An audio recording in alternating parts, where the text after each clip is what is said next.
Atlanta Stadium in Atlanta, Georgia. It's the New York Mets meeting the Atlanta Braves. Right now, the umpires are coming out to home plate for the pregame discussion of the ground rules and the exchange of the batting order slips. The pitchers in tonight's game: for the New York Mets, right-hander Tom Seaver, and for the Atlanta Braves, right-hander Pat Jarvis. Now the Atlanta Braves are taking the field, and for the lineups and batting orders for tonight's game, let's check in with Ralph Kainer. Okay, Bob Murphy, and going out to his teepee out in left field, Chief Nakahoma. Going out to sit out there. And right now the umpires at home plate, the Atlanta Braves on the field, and the starting lineups for tonight's game. For the Mets, Bud Harrelson leading off and playing shortstop. Batting second, playing second, Bob Height. Batting third and playing left field, Tommy Davis. Batting fourth, playing right field, Ron Swoboda. Batting fifth at first base, Ed Kranepool. Batting sixth and playing third base, Joe Mook. Batting seventh and playing center field, Amos Otis. Batting eighth and catching, Jerry Grody. And the pitcher, Tom Seaver, batting ninth. For the Atlanta Braves, the leadoff batter will be Philippe Alou playing right field. Hank Aaron is unable to play tonight due to a boil under his arm. Batting second and playing first base, Tito Francona. Batting third and playing center field, Mac Jones. Batting fourth and catching, Joe Torre. Batting fifth and playing third base, Cleve Boyer. Batting sixth, playing left field, Rico Cardi. Batting seventh, playing second base, Felix Meehan.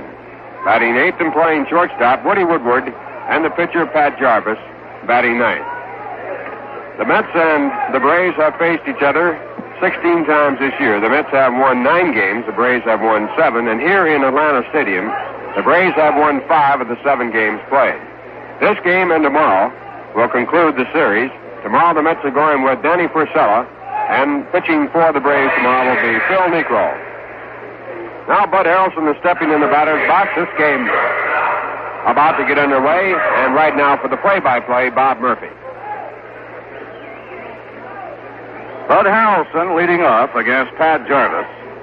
Pat is 26 years old from Carlisle, Illinois. Has been eminently successful since joining the Atlanta Braves midway last season. This year, Jarvis has won 14 while losing just 7. Against the New York Mets, he has won 1 and lost 2. Pat Jarvis came up in the middle of last year. Won 6 while losing only 2. So in less than a year and a half with the Atlanta Braves, Jarvis has won 20 and lost 9. Came out of Murray State College in Murray, Kentucky. Now the windup by the right-hander Jarvis, and the first pitch of the game taken inside and low by Bud Harrelson. Ball 1. The Atlanta Braves are playing Tito Francona at first.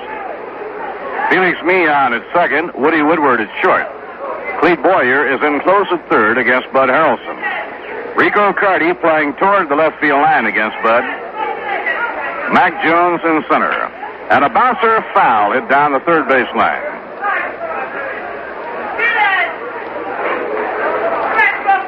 Around in right field, Philippe Alou.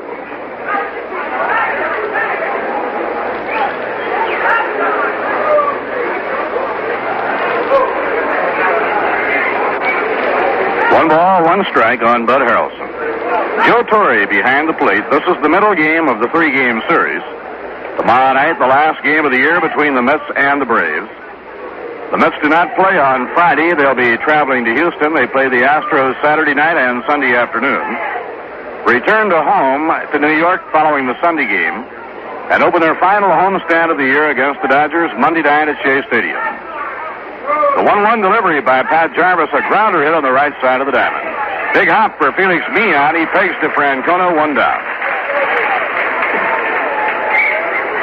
Tonight's broadcast comes to you through the courtesy of Rheingold Breweries Incorporated and the New York, New Jersey, and Connecticut Chrysler Plymouth Dealers Association, and is authorized under radio rights granted by the New York Mets, solely for the entertainment of our listening audience.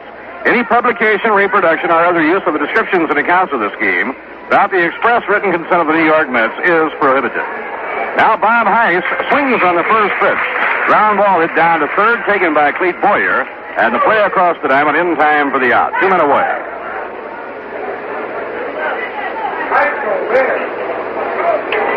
2 up and 2 set aside by Pat Jarvis. Bob Heist made his major league debut last night. Bob is a 20-year-old infielder from Vacaville, California, who's had a year and a half in the minor leagues. And Wes Westrom was very pleased with what he saw of Bob Heist last night. Now Tommy Davis. Tommy missed the game last night. He had flown to California. Rejoined the ball club in Atlanta here today. The pitch by Pat Jarvis inside at the letters, ball 1. Tommy hitting at .303 has 16 home runs and 70 runs batted in. He now needs only 3 more hits to tie the Mets club record for most hits in a year. And a ground ball slashed to shortstop. Snagged ankle high by Woody Woodward. Pegged to Francona. The Mets are out 1-2-3. No runs, no hits, no errors, and none left. In the middle of the first, the New York Mets nothing, and the Atlanta Braves coming to bat.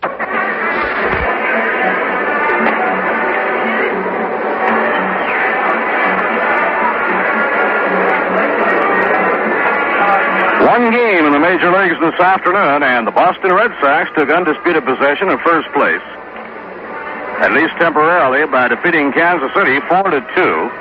Again, it was an exciting ball game with Boston winning with 3 runs in the last of the 8th inning. Rico Petrocelli, the batting star, driving 3 of the 4 Boston runs home. John Wyatt, the winning pitcher in relief of Lee Stang, he came on in the 8th inning. Jack Aker, who came on in the 7th, the 4th of 5 pitchers used by Kansas City, was the loser. Final score, the Red Sox 4 runs, 9 hits, and 2 errors. Kansas City 2 runs, 8 hits, and 1 error. And the Red Sox at the moment have undisputed possession of first place. If Minnesota defeats Washington tonight, the Twins and the Red Sox will be back in a deadlock. At Washington, it'll be Jim Cott pitching for Minnesota and Phil Ortega for Washington.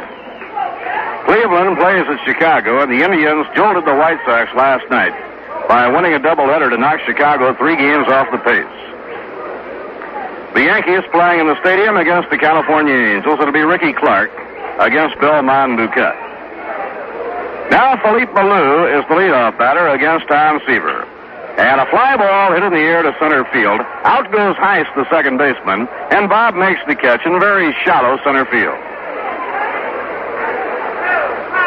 1 out and nobody on. In the National League, Pittsburgh will be at Cincinnati. Tommy Sisk against Mel Queen. Philadelphia playing at St. Louis. Last night, Bob Gibson pitched to the 7th inning, then Larry Jaster closed it out, and the Cardinals won on a shutout. Gibson now back in top pitching form. 12-6 on the year. The Giants play the Dodgers on the coast later tonight. Tom Seaver looking for his 14th win of the year. In the first inning, with a man on at Washington, D.C. tonight, Harmon Killebrew has hit his 39th home run. Minnesota jumping off to a 2-run lead. Now the batter, Tito Francona, and the pitch is outside and low, 1 ball and 1 strike. Killebrew and Yastrzemski waging quite a duel for the home run championship of the American League.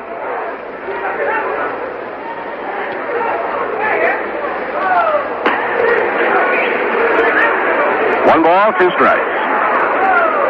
Tom Seaver got his 13th win, his last time out.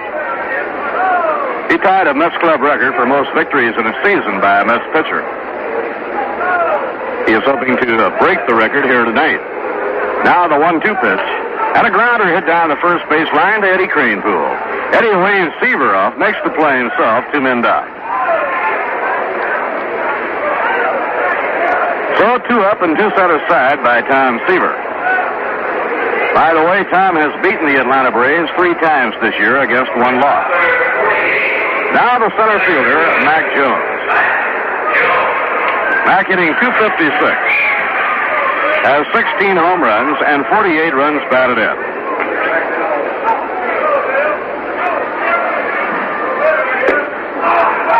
Swing, he tried to hold up, but he was fooled, and the bat went around. Strike 1. Bill Adair on the coaching lines at first base, and Bob Kennedy on the coaching lines at third. The on-deck batter is Joe Torre.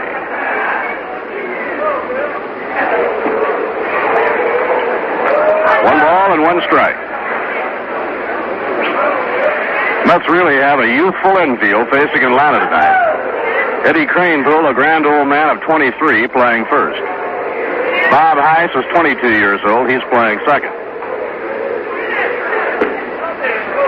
Just about everybody in the infield is 22 or 23, except Heiss. He's only 20. And that goes for the pitcher and the catcher. Now the pitch thrown, a swing and a miss.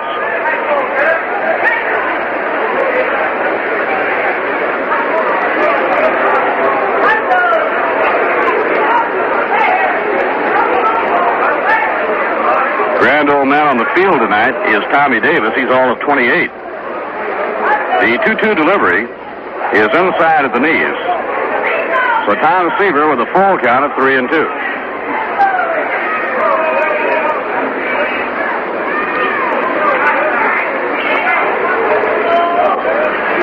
Seaver now winds for the payoff delivery to Mac Jones. A swing and a miss. He struck him out. Side retired. No runs, no hits, no errors, and none left. At the end of one inning here in Atlanta, the New York Mets nothing and the Atlanta Braves nothing. Going now to the second, no score in the first inning. The Mets playing against the Atlanta Braves. And once again, here's Bob Murphy.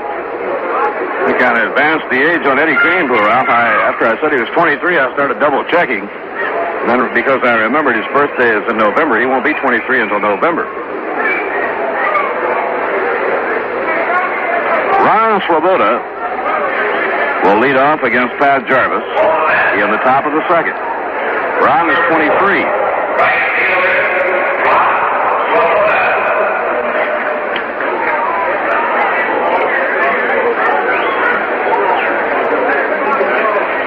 Pat Jarvis, 14-7 on the year, and his slider is outside and low. It's 1 ball and no strikes. Yogi Berra coaching at first, and Salty Parker coaching at third.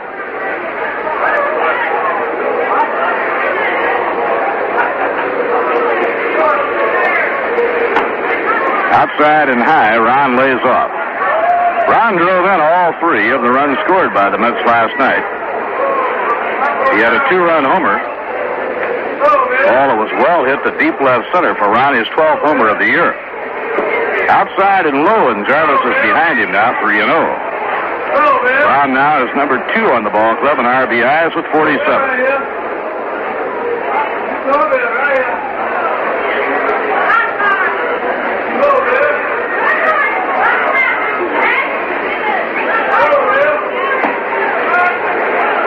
Now the pitch is over for a call. Strike is 3-1.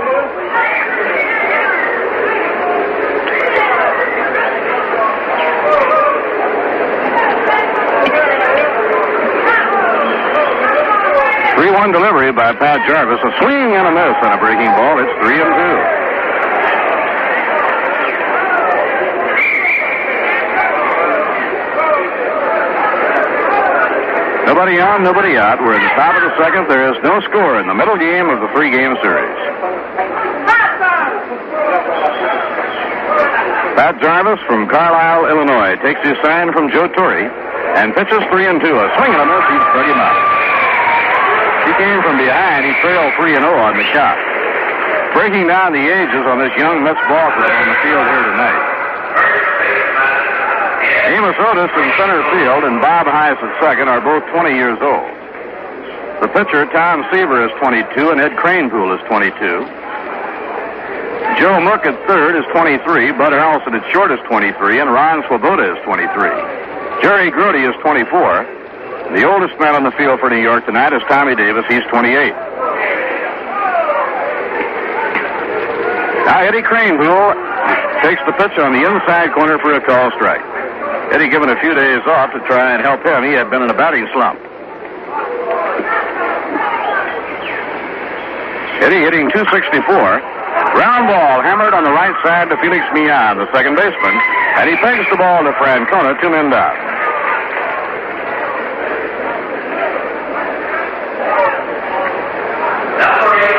Now third baseman Joe Mook, who pronounces it, from Baton Rouge, Louisiana. Joe was in the service practically all season. Now the pitch on the way. A swing and a miss by Joe, strike one. After signing with the Mets, he played last year in the New York Penn League and had an exceptionally good year. This year, he has been virtually out of baseball. And a slow grounder foul off to the right side. The Detroit Tigers got 2 runs against the Orioles in the first inning. Tigers 2 and the Orioles nothing at the end of 1. Pete Rickard against Mickey Lolich. Minnesota jumped in front on Washington 2-0 on a 2-run homer by Harmon Killebrew. For Homer and Harmon, his 39th of the year. Cleveland and Chicago not yet underway at Sox Park. Pat Jarvis with a 2-strike count. Here's the pitch to Mook. Breaking ball in the dirt, 1 ball and 2 strikes. They've played an inning at Yankee Stadium. The Angels nothing and the Yankees nothing. Ricky Clark against Bill Monbouquet. They split a doubleheader last night.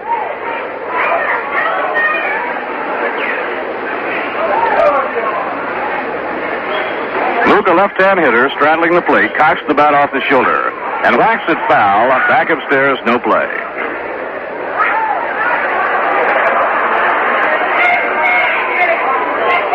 Wes Westrom is looking forward to getting a real good look at his young pitchers the remainder of the season. Now a changeup lined hard into right field, a base hit by Joe Mook. Philippe Alou playing right field whips the ball back in, and Joe has just come up with his first major league hit. Joe had been up 5 times. He gets his first major league hit on his 6th plate appearance.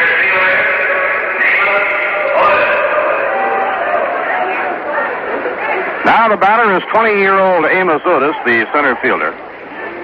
Amos, a right-hand batter, is from Mobile, Alabama. And a breaking ball in the outside corner, it's strike 1. After playing a year and a half in the Red Sox organization, he was drafted by the New York Mets. Hit .265 at Jacksonville in the International League this season. Not bad at the age of 20. Swing and a miss. A 2-strike count.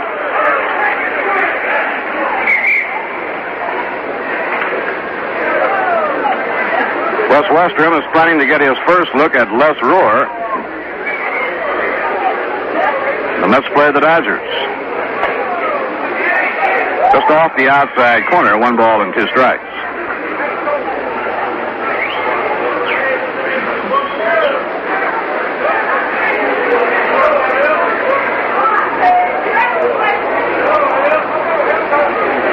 Now Jarvis checks the runner. Around comes the arm, a slow grounder to shortstop, charged by Woodward. He flips the ball to second, getting the force play on Joe Mook, and the side is out. No runs, 1 hit, no errors, and 1 left. At the end of an inning and a half, the New York Mets nothing and the Atlanta Braves nothing. Last of the second inning, Joe Torre comes up against Tom Seaver.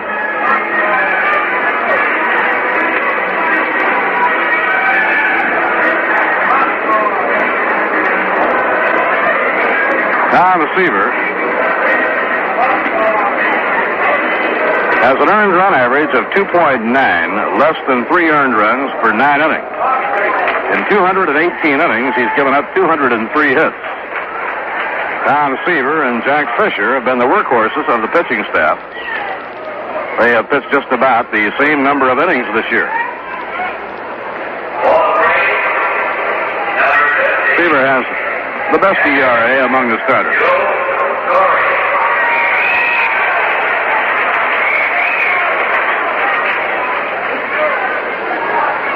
Joe Torre's base hit in the last of the 9th inning drove home the winning run for the Braves last night. For Torre, his 65th run batted in. Henry Aaron knocked in the tying run in the last of the 9th with a sacrifice fly. And Torre's single off Ron Taylor drove home the winning run. Seaver into his windup. Here's the pitch. Gets the outside corner, strike 1.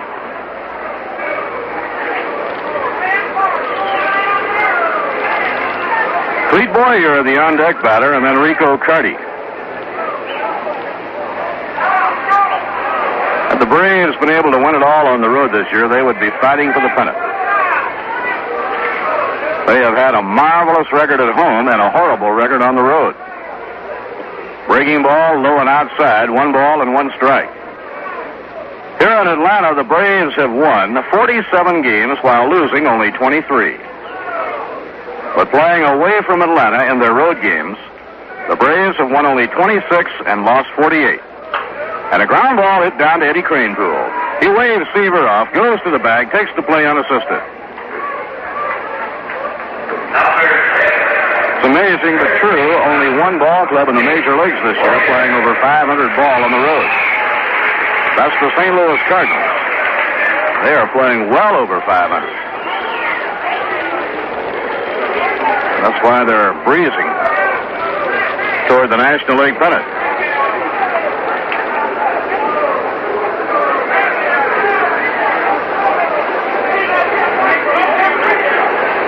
Cardinals lead the National League by 10.5 games. Here's the pitch on the way. Drives Boyer away from the plate. 1 ball and no strikes. St. Louis, by the way, has now won 91 ball games. 3 years ago, when they won the pennant and the World Championship, they won 93 games. This pitch by Tom Seaver is in for a strike, 1 ball and 1 strike to Clete Boyer. Clete has 24 home runs and 89 runs batted in. This ballpark has, as Clete Boyer would say, been a tremendous help to him. Outside and low, it's ball 2, 2 and 1. For many years that Clete was starring with the Yankees and playing third, he would hit those long shots to the alley in left center field that would be outs. When he applies that same power here in the stadium in Atlanta, he gets home runs. Now the 2-1 pitch, and it's over, 2-2. Bob just figuring up a 500 percentage for Atlanta on the road would give them 11 more wins, 11 less losses, and would put them in first place. What a difference it makes, huh?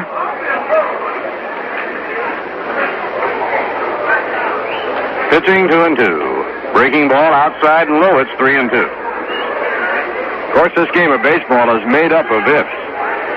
How true it is. That's why managers get ulcers and gray hairs. Full count, 3-2 on Clete Boyer, 1 out and nobody on. Payoff delivery by Seaver, just outside, ball 4. Braves have their first base runner. Right here we pause for station identification. This is the New York Mets Baseball Network. The Mets are really playing a spirited game, Harry. Right, Bill. Here on WGY 10 on your dial, Schenectady, New York.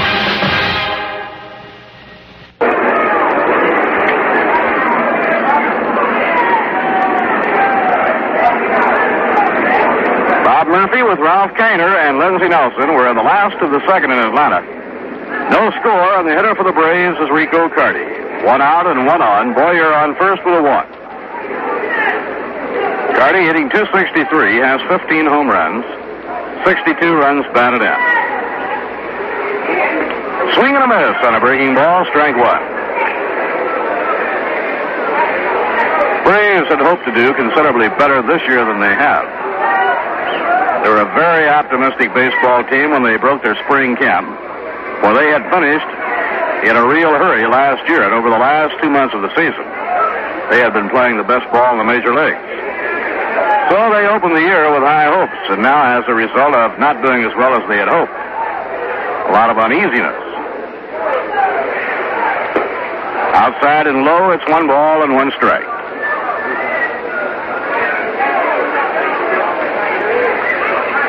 Injuries can always set you back. Braves are counting heavily on Tony Cloninger, who has been a 20-game winner. Line drive hit deep down the right field line. Will it stay fair? It is a fair ball just inside the line into the corner. Rounding third is Boyer. He's coming home, and Carty is going in with a triple.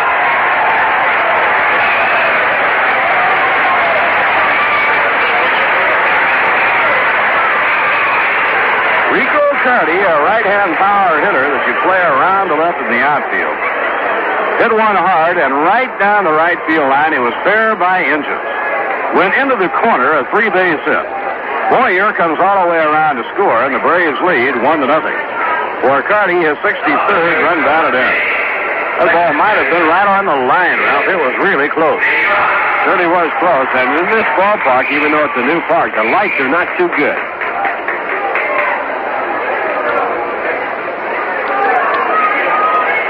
Now the Mets bring the infield in. The batter is Felix Millan, the second baseman. Millan. Felix plays second at Richmond in the International League this season, batted .310, and he is a whiz with a glove.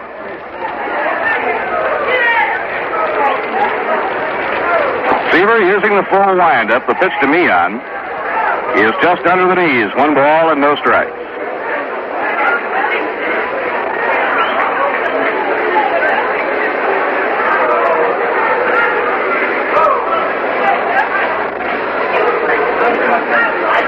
Here's the windup and the pitch to Millan. A swing and a miss on a breaking ball. 1 ball and 1 strike. Second baseman Woody Woodward is out on deck. A walk to Clete Boyer and a triple by Rico Carty, and the Braves have stepped in front 1-0.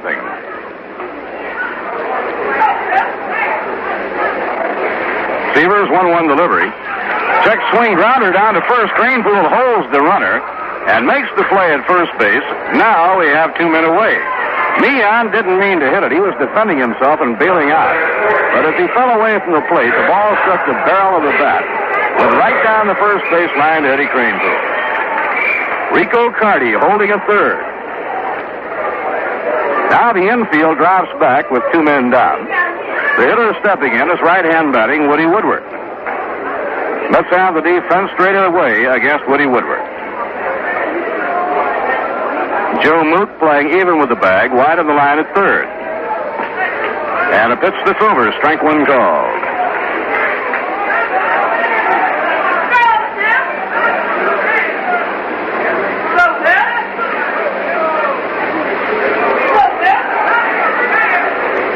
Seaver over the head, around comes the arm.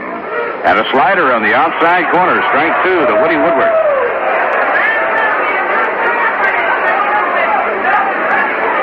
Pat Jarvis, the Atlanta pitcher, kneeling on deck. Braves with a run in, and they have a man on third, 2 men down.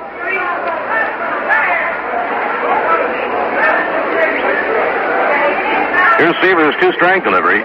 Breaking ball in the dirt, blocked by Jerry Grote. 1 ball and 2 strikes. Ellis Clary and Spud Chandler, both in the stadium tonight watching the ball game. They scout this area of the country for their respective ball clubs.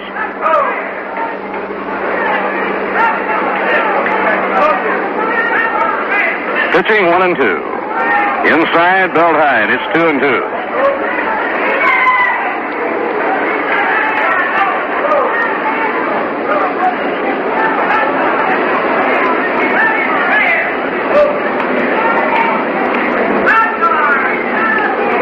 Delivery, ground ball hit hard. Moving for the ball is Bob Heiss. He throws to Kranepool. The side is out with 1 run in.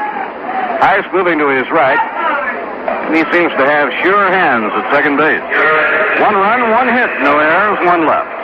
At the end of 2, the Atlanta Braves won. The New York Mets nothing. Now we go to the 3rd inning in Atlanta with the Mets trailing 1-0, and here to follow the action for you, Ralph Kiner. Thank you, Bob Murphy, and hi, everyone. First man for the Mets here in the top of the 3rd will be their catcher, Jerry Grote. Jerry followed by Tom Seaver, then Bud Nelson. Pitching for Atlanta, right-hander Pat Jarvis. Pat has given up 1 base hit, a single by Joe Mook into right field. That came in the 2nd. Jarvis with a record of 14 wins and 7 losses. Against the Mets, he has won 2 and lost 2 lifetimes. Jerry Grote, the batter on the first pitch. It's hit in the air in foul territory off to the first base side. Coming over Joe Torre to make a good try for it, but he could not make the catch. Ball goes out of play, and it's strike 1. Jerry Grote's batting .201 with 4 home runs and 20 runs batted in.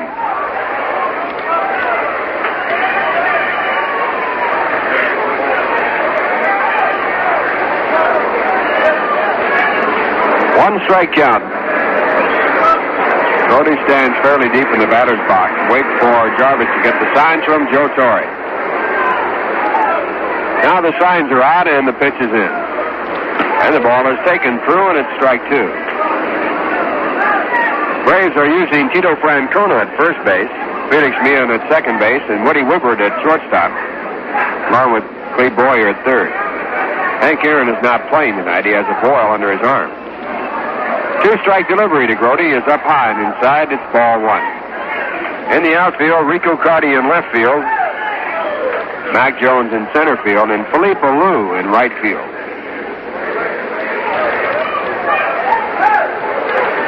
1-2, and Pat Jarvis into the swing, and the pitch back to Grote is hit in the air on the second base side. Felix Meehan moving back on the grass, now moving to step in, and he makes the catch. One out in the top of the third. That brings up the pitcher, Tom Seaver. It was right here in this ballpark that Tom Seaver had his greatest hitting day. He had 2 doubles, drove in 2 runs, and had a stolen base. But he still lost the ball game. His only loss to Atlanta this year. He has defeated them 3 times. Got beat on a home run by Joe Torre. Seaver batting .154. He has 10 base hits and 65 times up.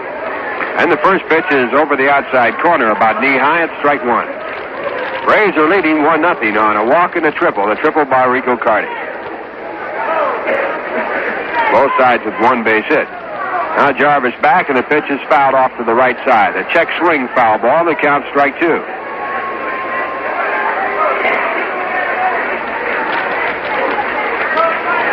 Seaver this year has driven in 4 runs. He has those 2 extra base hits, which came in 1 ball game. 2-strike delivery, a curveball breaking too far outside. 1 ball, 2 strikes.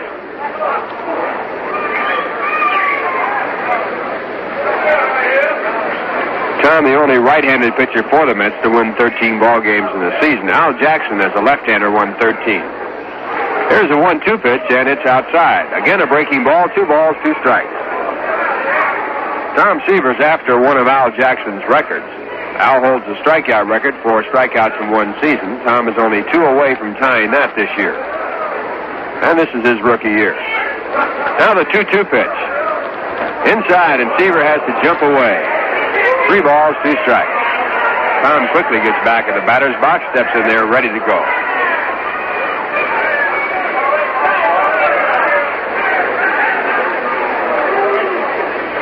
And Jarvis at 3-2, pitching back. And the ball is swung on and foul tipped and dropped by Joe Torre. So the count remains 3 balls and 2 strikes, and Seaver gets a life. Can't blame a catcher for dropping a foul tip, because that ball is knocked offline just enough to not, in most cases, hit in the pocket of the glove. Again, the 3-2 pitch, a line drive to right field, a base hit. Felipe Alou over, and he takes a bad hop, makes a good play on it, throws back to first base, and Seaver gets back ahead of the throw into Tito Francona. So the Mets have their second hit, and Tom Seaver with a line drive to right field. That brings up Bud Harrelson, who in his first time up grounded out to second.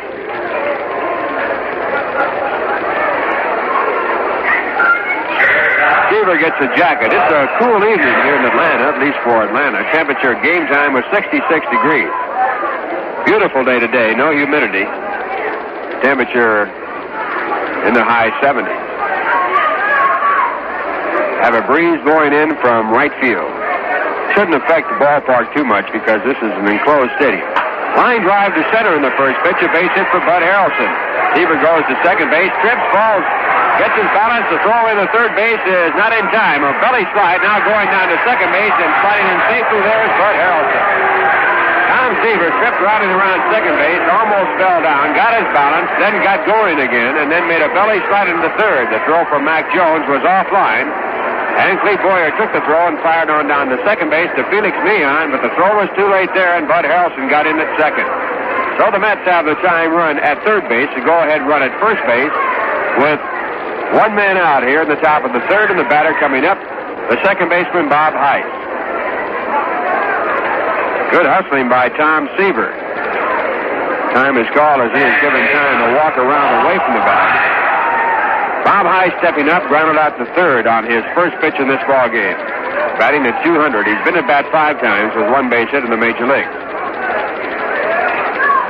And the Braves are playing their infield in. Here's the first pitch by Jarvis. It's hit in the air in foul territory on the first base side. Tito Francona will get to it, and he makes the catch. Seaver, who was tagged up at third, comes about 3 steps down the line and stops.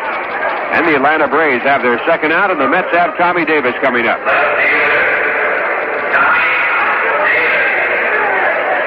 Tommy grounded out to short his first time up.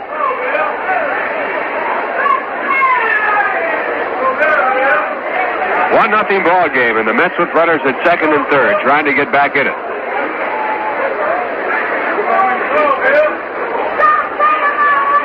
Conference at the mound as Joe Torre is out there. Pat Jarvis tying his shoelaces.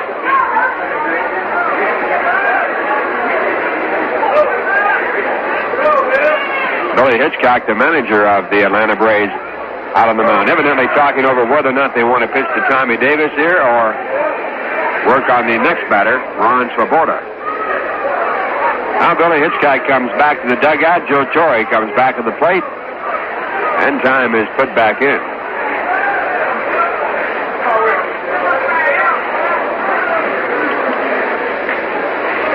Tommy Davis batting .302. He leads the club in home runs with 16 and runs batted in with 70. And Joe Torre down to give the sign.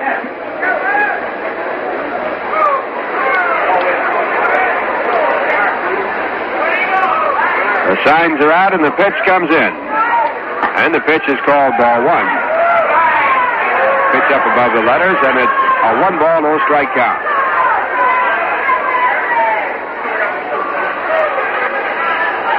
Two home runs in the third inning for Detroit. They now lead by a score of 4-0, and they are still batting. Kaline got one. Krzyzewski got one.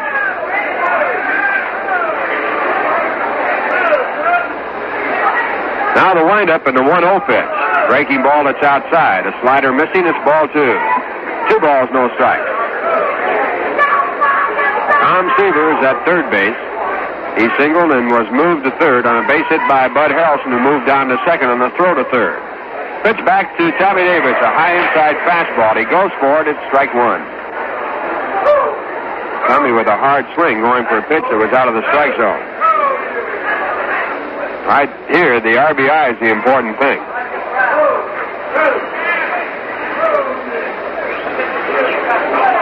Pat Jarvis is primarily a breaking ball pitcher.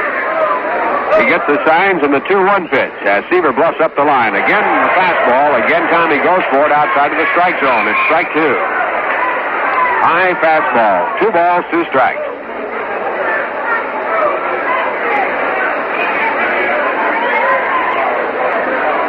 So far on 4 pitches, none of the pitches in the strike zone, but the count at 2-2. Now the windup and the pitch back to Tommy Davis. It is swung on and missed, strike 3, and that retires the side.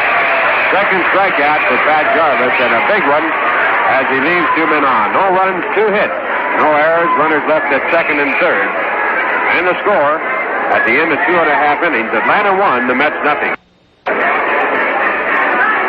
Well, the New York Mets have their threat turned aside in the top of the third, and now we go to the bottom half of the third. Atlanta in front 1-0, and Tom Seaver out to take his warm-up pitches.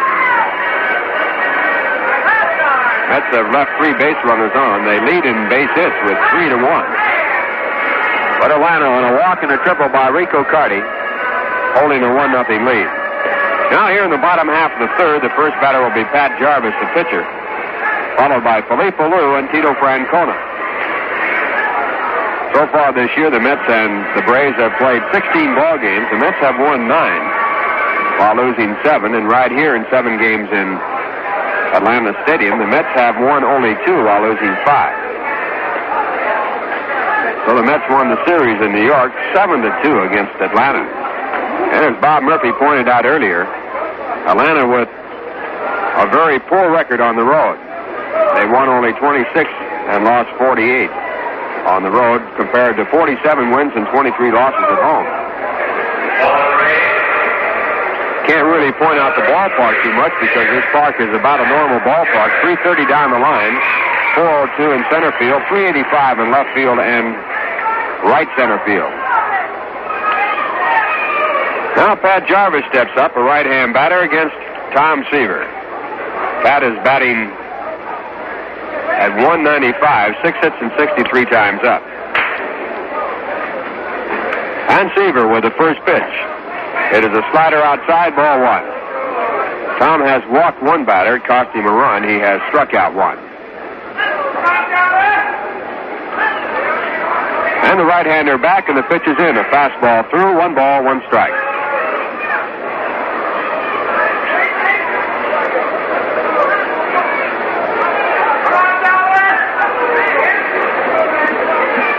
Seaver comes back again, and the 1-1 delivery is swung on and fouled back against the screen. 1 ball, 2 strikes.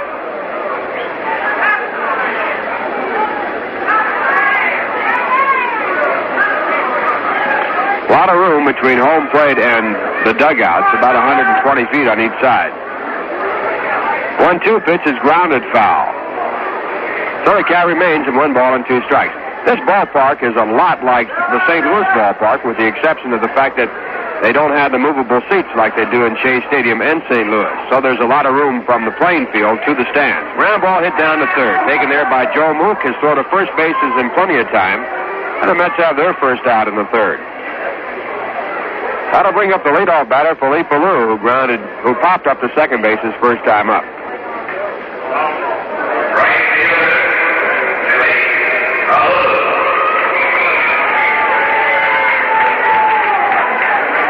Alou batting .277. 15 home runs and only 43 runs batted in.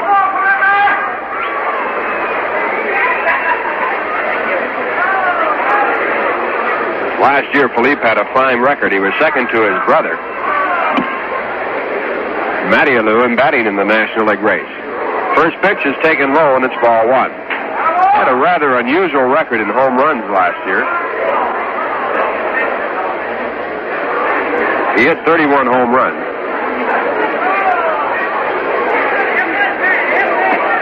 And his first 18 home runs came with the bases empty.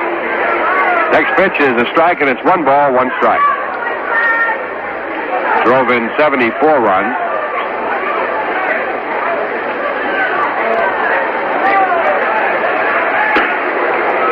And the next pitch is taken in for ball 2. 2 balls and 1 strike. Set a brave record for times at bat. He was at bat 666 times last year.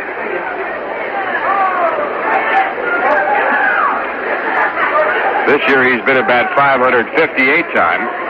He was out with a hairline fracture of the thumb. A little pop-up out toward second base, going back on the edge of the grass, and back a second is Bud Harrelson, and he makes the play. And let's get their second out here in the bottom half of the third. The Braves are leading 1-0, and the batter now coming up, the first baseman, Tito Francona. Tito grounded out to first his first time up. Left-hand batter. Tito batting .241, and the first pitch by Tom Seaver. Curveball breaking in, a called strike.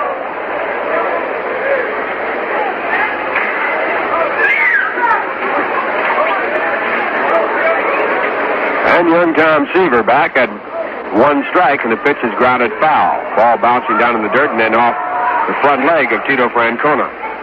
Strike 2 count.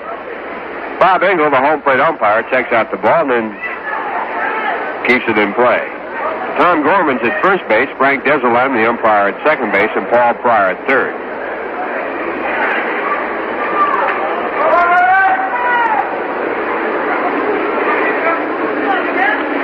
Two-strike count with 2 men out in the bottom half of the third. The Braves lead 1-0.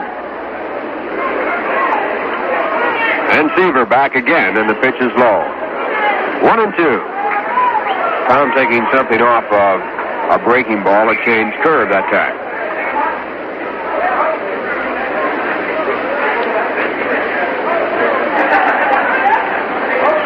Now at 1-2, the pitch by Seaver is a hard curve. It's swung on and fouled, and the bat goes all the way out to first base.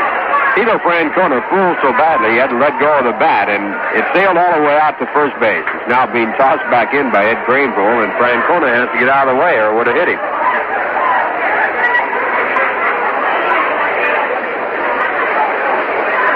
So he keeps himself alive by fouling the ball, and the count stays at 1-2.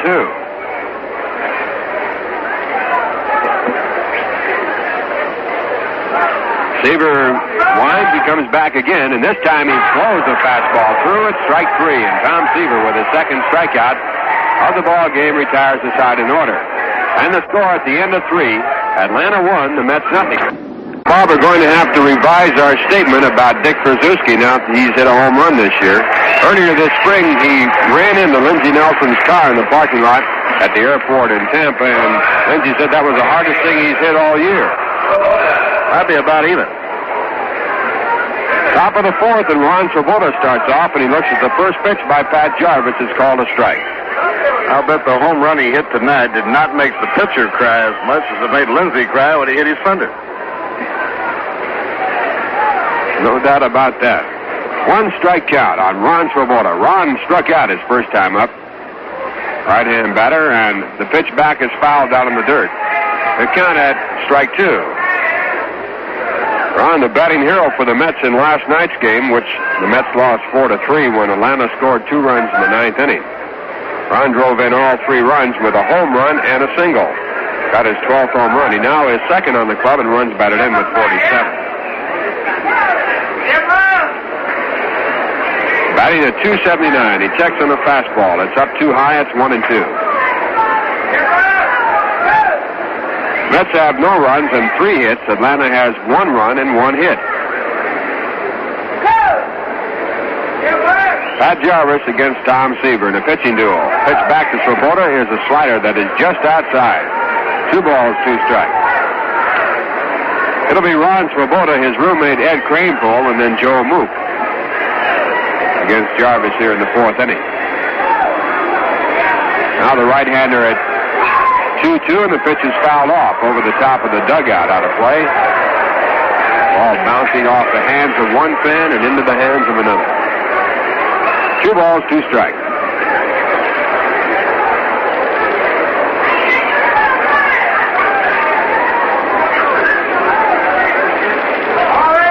Once again, the 2-2 pitch by Jarvis.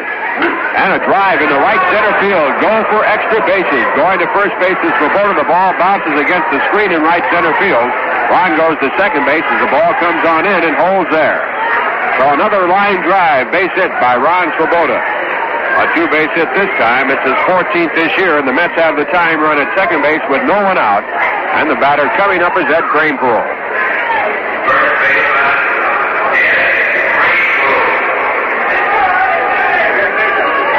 Ed grounded out to second base his first time up.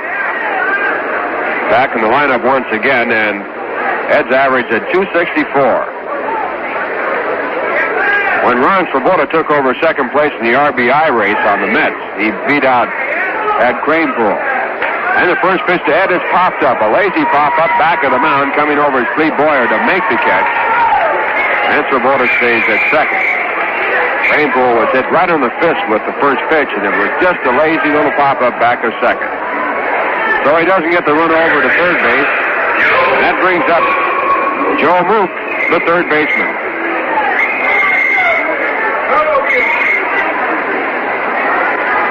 Joe singled his first time up in this ballgame, his first major league hit. Left-hand batter. And he takes a pitch inside that spins him around. It's ball 1. Joe has been at bat now 6 times in the major leagues with 1 base hit.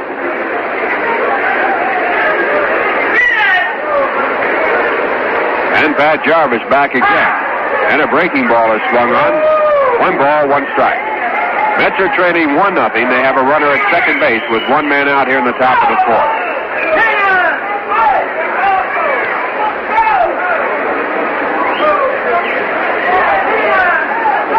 Jarvis gets set, checks out at second base and comes back to the plate. And the pitch is grouped down the left field line. If it stays fair, it's going to be a tie ball game. It's a fair ball. It's going to be for extra bases. Kubota comes around to score to tie it up, and Joe Mook goes into second base with his first run batted in his major league career. And it's a tie ball game at 1-1. And we pause now for station identification. This is the New York Mets Baseball Network. Do you think the Mets can do it, Harry? Right, Bill. Here on WGY 10 on your dial in Schenectady, New York.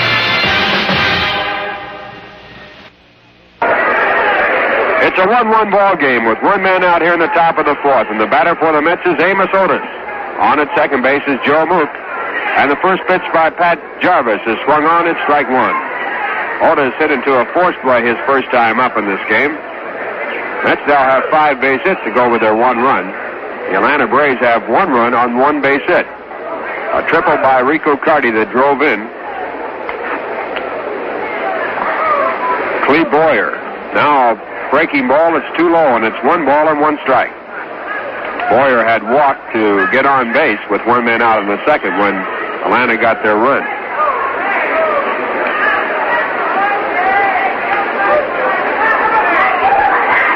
And Jarvis back again.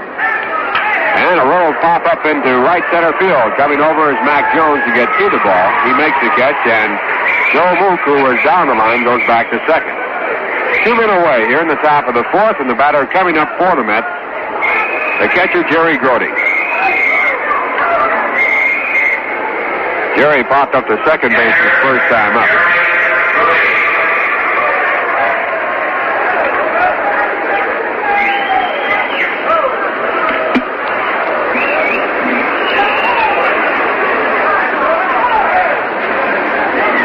And the first pitch by Pat Jarvis is bounced out to the mound. A good play on it by Pat Jarvis to haul it down with a one-hand grab, and the throw to first base is in time to retire the side. In the inning, the Mets tied up, getting 1 run on 2 hits. A double by Ron Swoboda and a double by Joe Mook. There were no errors, and 1 man was left on second. And the score at the end of 3.5 innings, the Mets won, the Atlanta Braves won. Bottom half of the fourth inning, a brand new ball game. Mets scoring a run in the top of the fourth to tie it up at 1-1. And Tom Seaver taking his warm-up pitches. Say when you're on top, stay there with Rheingold. Mr. Beer, the extra dry beer that goes down so nice, sits so nice when it gets there. Make it Mr. Beer. Make it Rheingold, and you make it big.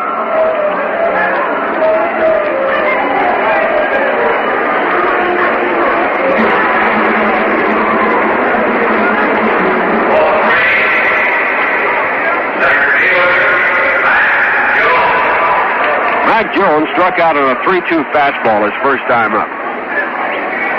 He'll be followed by Joe Torre and then Cleve Boyer. Seaver has given up 1 base hit, a triple to Rico Carty.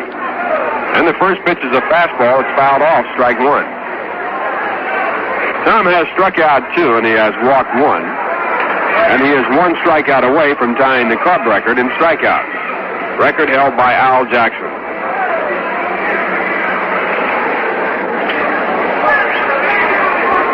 And the next delivery is a slider down too low. 1 ball, 1 strike. Last year, when Tom Seaver was pitching for Jacksonville, his first year in the major leagues, he set a club record in strikeouts of 188.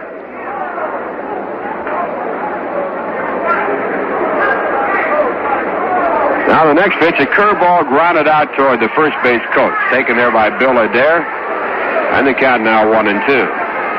Tom started this ball game with 139 strikeouts. He has now 141. 1 away from the club record. This is Seaver's 32nd ball game. He was used in relief 1 time this season. This is his 31st start. 1 ball, 2 strikes. The next pitch to Mac Jones is a fastball that's fouled off. So the count remains at 1-2. Only other pitcher on the Mets staff with over 100 strikeouts is Jack Fisher with 115.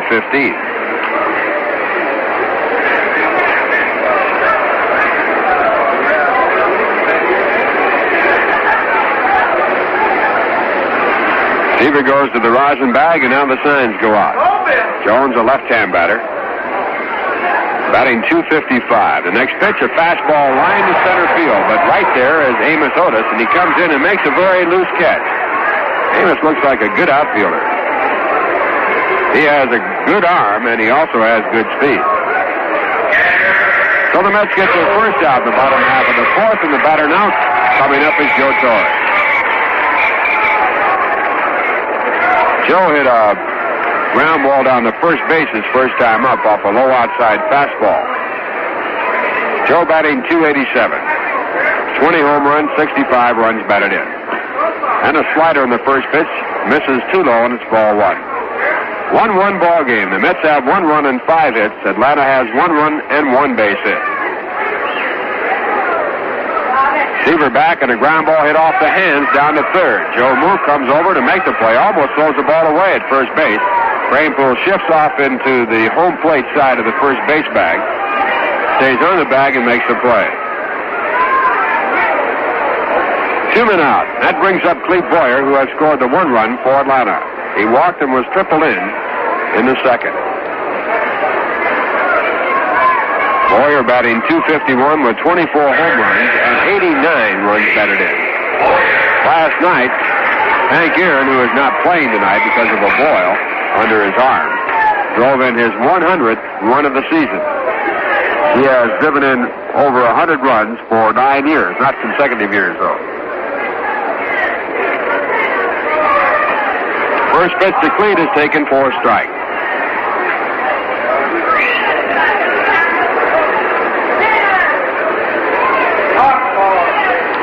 One strike pitch by Tom Seaver is called a ball. It's 1 ball, 1 strike.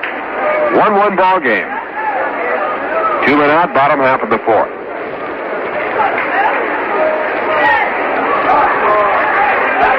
Seaver into the windup and the pitch back to Boyer. Is taken over the outside corner, strike 2. 1-2.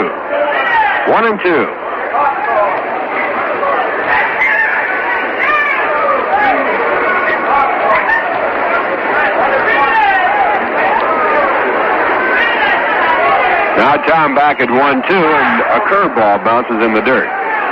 Backhanded by Jerry Grody. The count 2 balls, 2 strikes.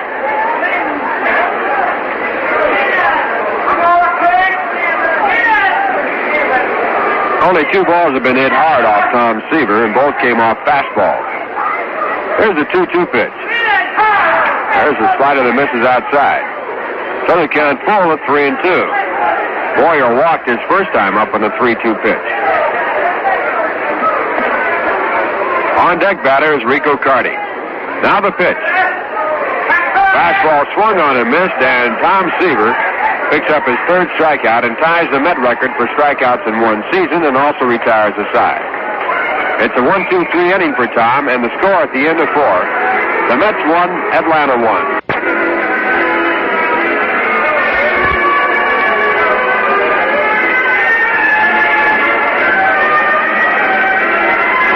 Now we go to inning number 5. The game tied 1-1. Tom Seaver will be leading off against Pat Jarvis. 4 innings complete now at Detroit, and the Tigers lead the Orioles 4-0 with Mickey Lolich pitching. They have gone halfway. They've played 4.5 at Washington. The Minnesota Twins lead the Senators 3-0. Jim Cott is on the mound. And Tom Seaver takes a fastball on the outside corner, strike 1. They're underway now at Comiskey Park in Chicago. The Indians out of the opening inning. Sonny Siebert against Gary Peters. Curve low and away, 1 ball, 1 strike. The only afternoon game, the Red Sox took undisputed possession of first place, scoring 3 in the 8th inning to beat Kansas City 4-2. Rico Petrocelli driving home 3 of the 4 runs. And a fly ball well hit to center field. Ambling back is Mac Jones, and he makes the catch on the edge of the warning track. Ball hit about 395 feet by Tom Seaver.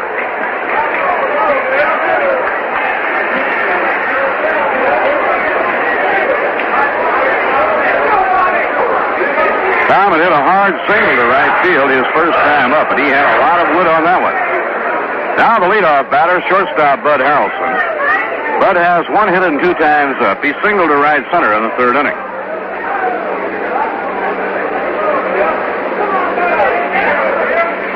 Now the pitch on the way. Hit off the plate, a bouncer on the right side of the diamond, snagged by Felix Millan. Pegged to Francona in time to get Harrelson. So 2 up and 2 quickly set aside by Pat Jarvis. Now rookie second baseman Bob Heiss.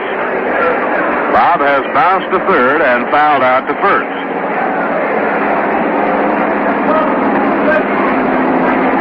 Bob Heiss is 20 years old. From Baccaville, California. And he takes a pitch for a call strike. Bob is about 40 miles south of Sacramento. It's almost between San Francisco and Sacramento, California. Pitch by Jarvis. Uppercuts the ball. A pop fly down the first baseline. Second baseman Millan comes over near the right field line. He has it for the out. An overpowering inning by Pat Jarvis. No runs, no hits, no errors, and none left. Now we have come halfway. At the end of 4 1/2, the New York Mets won and the Atlanta Braves won. Big Tire. Big Tire. Now you can buy a 4-ply nylon cord tire at 2-ply rayon cord prices. The Gulf Deluxe Crown, the Big Tire. The Gulf Deluxe Crown has a 4-ply nylon cord body, yet it's priced at no more than the 2-ply rayon cord tires of most other brands. But economy is only part of the story.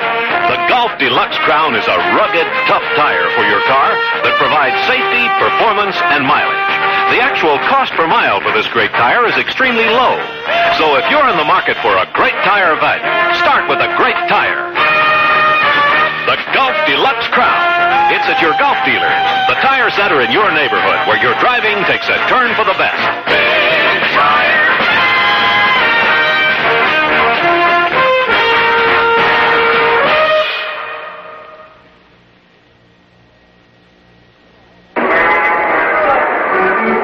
In the home half of the 5th inning here at Atlanta, Georgia, Rico Carty comes up against Tom Seaver.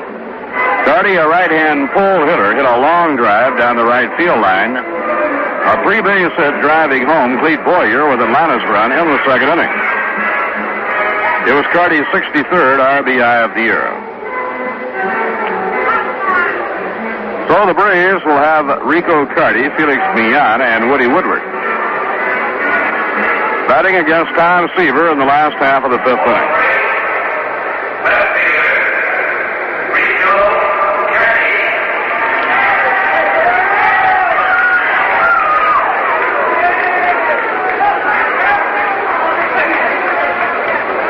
Carty hitting 265. And Tom Seaver's first pitch to him, he starts him off with a curveball, but it's inside. 1 ball and no strikes.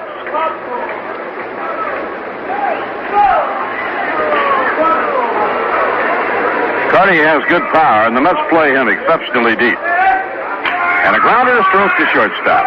Bud Harrelson digs it out of the dirt. The overhand peg has him by a wide margin. 1 man away. Now Felix Millan, the second baseman. He's a right-hand hitter. Millan bounced out to Eddie Kranepool with a runner on third and 1 out, and it held the runner. Seaver then got Woody Woodward to pitch out without further trouble.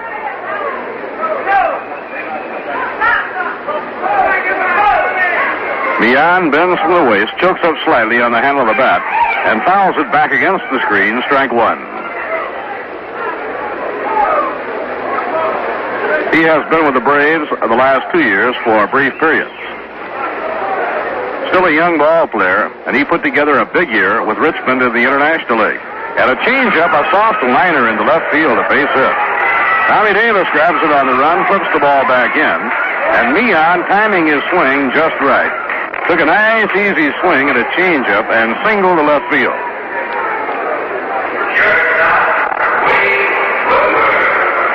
Woody Woodward bounced out to Bob Heiss, playing second in the 2nd inning. Woody hitting 234.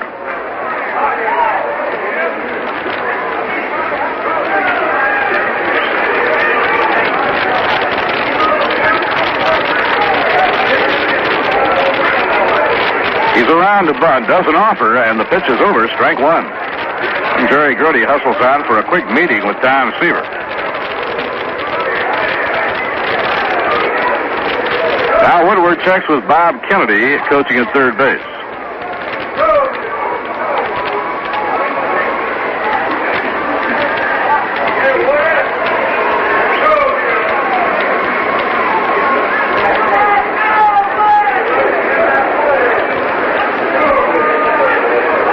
And a throw to first, it is not in time.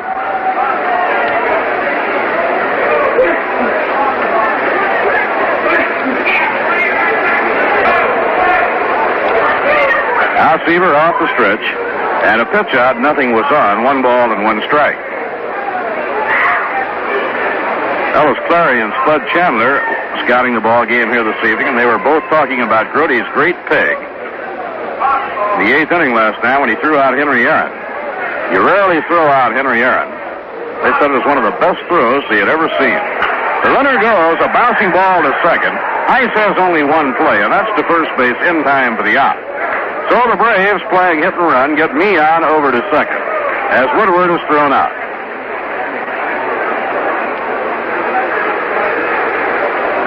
Now Pat Jarvis comes up.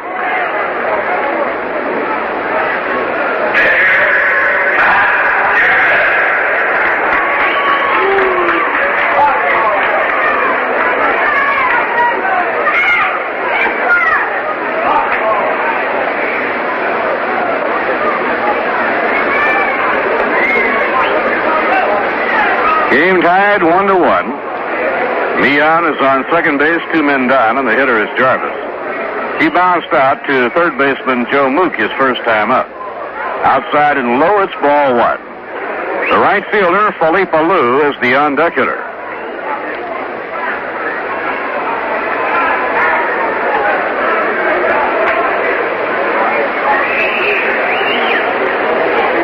Now Seaver eyes the runner at second. And Jarvis swings and misses, 1 ball, 1 strike. The Mets return to Shea Stadium next Monday night, and it's Sandy Koufax night as the Mets open a series against the Los Angeles Dodgers. 1 week of home games remaining. The 1-1 pitch taken high, and he fades away from the plate.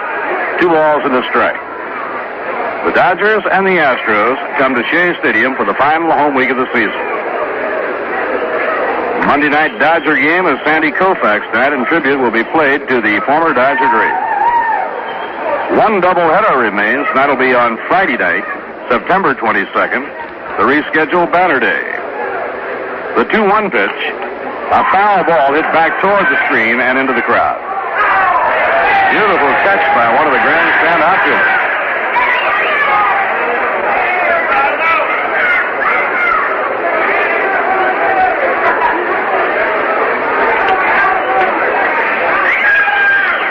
Tom Seaver with a count of 2 balls and 2 strikes on Pat Jarvis, the opposing pitcher.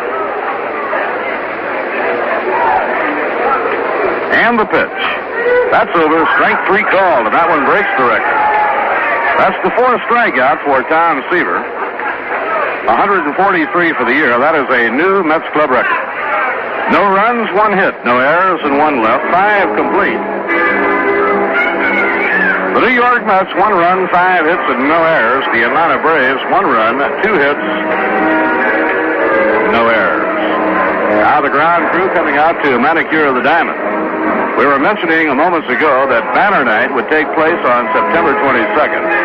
That will be the last doubleheader of the season for the New York Mets, barring something unforeseen like a rainout that would necessitate one. At the moment, that is the only one remaining on the schedule. Banner Day on August 27th was rained out at Shea Stadium, has been rescheduled. The Banner Day parade and contest will take place between games of the doubleheader. On Friday night, the 22nd of September, the first game of the Twin Bill starts at 5 p.m. Over 2,000 banners were lined up and ready to participate in the big contest on the 27th when it was rained out by a deluge of rain. So we hope all of the wonderful Mets youngsters who had made the banners, who had devoted so much time and attention to them and so much creative ability, will be hanging on to them and bringing them back on Friday night, September 22nd, the rescheduled Banner Night.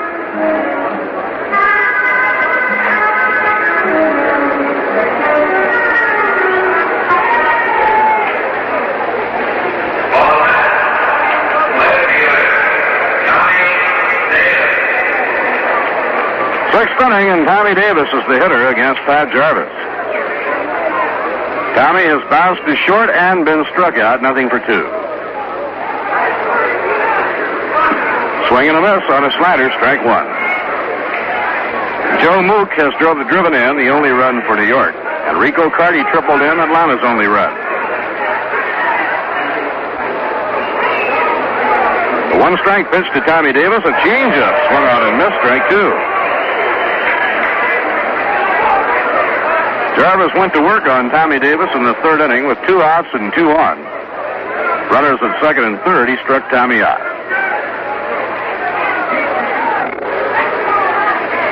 Two-strike delivery, outside and low. It's 1 ball, 2 strikes.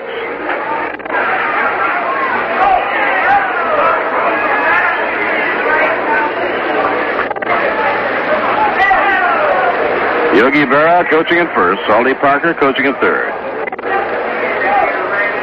Pitching 1-2. And a drive punch down the right field line, a base hit for Tommy Davis. Tommy around first is going for a double. The throw by Alou, the slide, he's in with a double. Tommy Davis doubles to right. And for Tommy Davis, who has been near the top in 2 base hits all year long, that is his 31st of the year.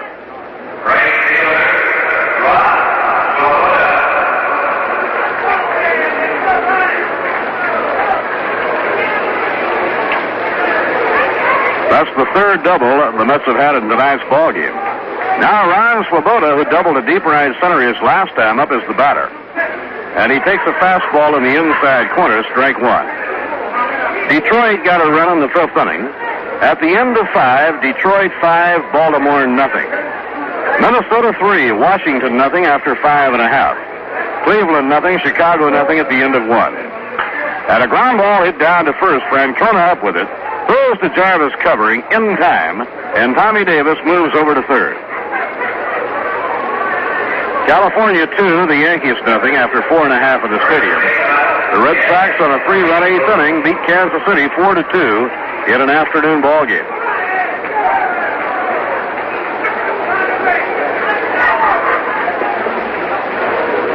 Now with a runner on third and 1 out, the hitter is Ed Kranepool. The Braves bring the infield in. The game is tied as Jarvis winds. Now the pitch, and it's popped up. On the right side of the infield, Meehan is under it, and he makes the catch. Second time in a row that he has popped the ball up with a runner in scoring position.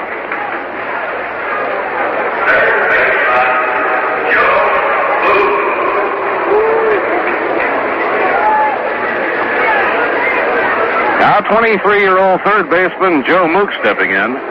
Joe has singled to right and doubled to left, driving in a run. The infield is back with 2 down, and the pitch is a strike on the outside corner.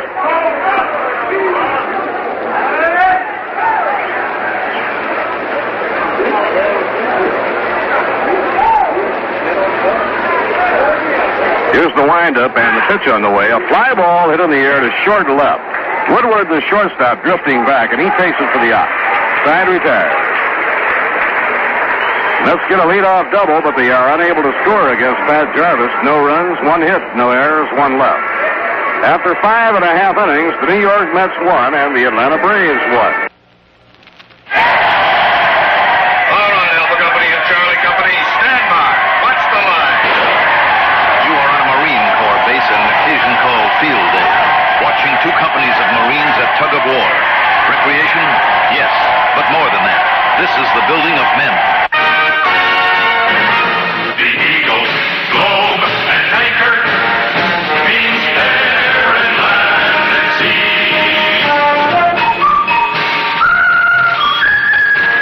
Teamwork. This is a part of the building of men in the Marine Corps. To every Marine, his squad, his company, his Marine Corps is the best, and he will give all he has to keep it the best. For almost 2 centuries, this kind of Marine teamwork has never known defeat.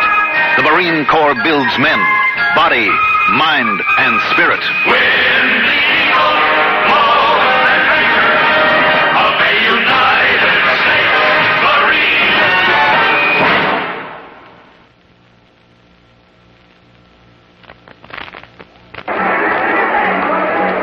last of the sixth inning is tied 1-1. The Braves coming up against Tom Seaver. They will have the top of their batting order coming up with the right fielder and leadoff batter Philippe Alou stepping in. Philippe has popped to second and popped to short, nothing for two. Alou hitting .277, 15 home runs, and 43 runs batted in. New York, 1 run, 6 hits, and no errors. Atlanta, 1 run, 2 hits, no errors.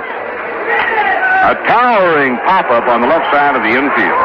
Joe Mook coming in toward the mound, near the edge of the mound, takes it for the out. Third time in a row that Tom Seaver has gotten Philippe Alou to pop the ball up.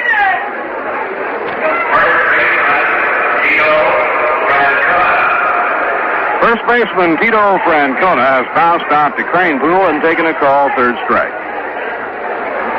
Tito hitting .240. He's a left-hand batter, and the Mets play him as a pull hitter. The infield and the outfield shaded around toward right. A long drive hit deep to right. May go. Back goes Swoboda. He jams. He's got it! Oh, what a catch by Ron Swoboda. He took a home run away from Tito Francona. That ball, I would say, was caught about 2 feet above the fence by Ron Swoboda. He has made just one spectacular grab after another. What a beautiful jump he got on the ball. It had not too much height to it. However, it's a short fence. It was an explosive line drive, and Swoboda couldn't waste a moment to get back to the fence and be in a position to jump and catch it. And he took a home run away from Francona. 2 men down. The batter is Mac Jones. And the pitch is low, ball 1. The ball was well above the cyclone fence in right field when Swoboda speared it. Now a swing and a foul tip. 1 ball and 1 strike on Mac Jones.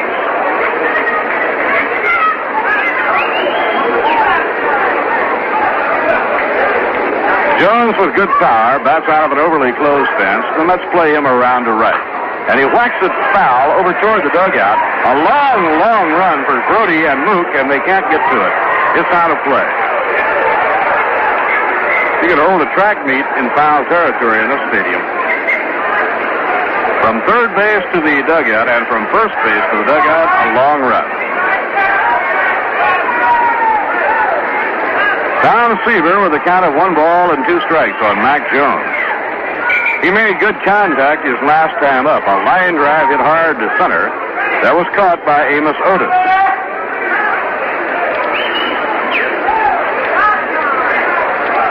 Seaver winding. The 1-2 delivery.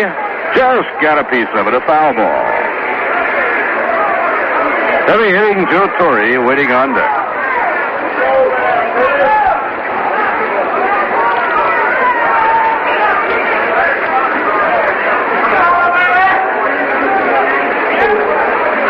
Pitching 1 and 2.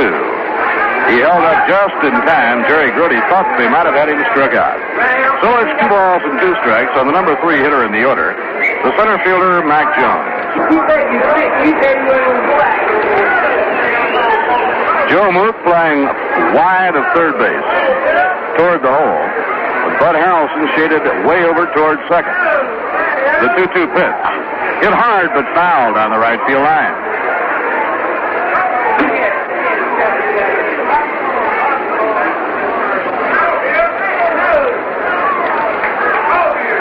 Count is even, 2 and 2 on Mac Jones.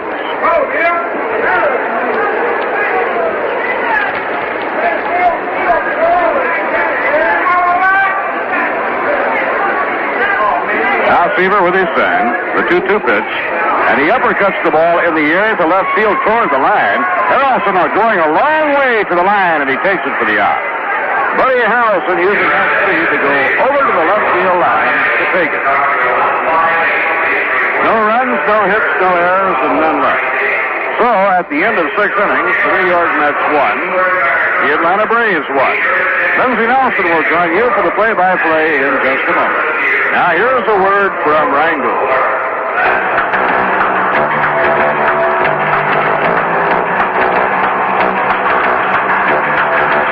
Through the stretch and down to the wire. You're shouting loud and your throat's on fire. But you're gonna make it. Gonna make it big. Your money's on Mr. Beer. Rheingold, make it Rheingold. And you make it big. Rheingold, make it Rheingold. And you make it big. Rheingold, Mr. Beer. With a head as proud and high as that 15-to-1 shot in the winner's circle. Rheingold, extra dry. So you can drink a daily double's worth and still have room for more. Keep it going your way with Mr. Beer. Rheingold, make it Rheingold. And you make it big. Rheingold, make it Rheingold. And you make it big. We're going to the seventh. Before we do, we pause for station identification. This is the New York Mets Baseball Network. The glorious Mets never look better, Harry. Right, Phil. Here on WGY 10 on your dial, Schenectady, New York. This is Lindsey Nelson with Bob Murphy and Ralph Kiner in Atlanta, Georgia, and Amos Otis is up for the Mets here in the top of the seventh. Pat Jarvis with the pitch, and it's low and away for a ball. Through 6 innings, the Mets have 1 run, 6 hits, no errors, and the Braves have 1 run, 2 hits, and no errors. Otis has been up twice, hit into a forced play and flied out to center, still looking for his first major league base hit. Pat Jarvis, the winningest of the Braves pitchers, has 14 victories. Here's a pitch swung on and hit in the right field. Coming on fast, it's Felipe Alou to make the catch. A line drive to right, but directly at Alou, who simply had to move up to make the catch, and there's 1 away. Jerry Grote is the batter. He is popped to second and grounded out. Pitches at first. Billy Weld and Bill Graham throwing down to the mid bullpen, loosening up down there.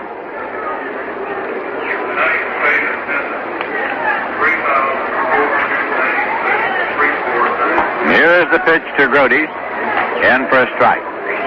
Tonight's paid attendance here in Atlanta, Georgia, 3,496.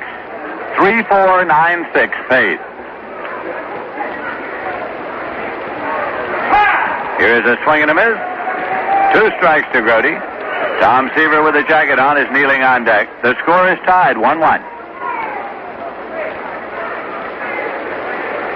Jarvis has struck out 2 and he's walked none. Here's a pitch high and it's 1-2. For 70 dates, the Atlanta Braves have drawn total paid attendance of 1,327,238.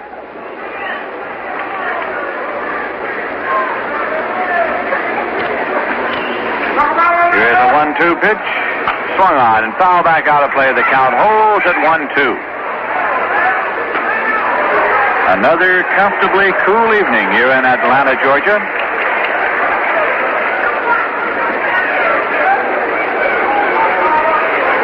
One man out, nobody on base.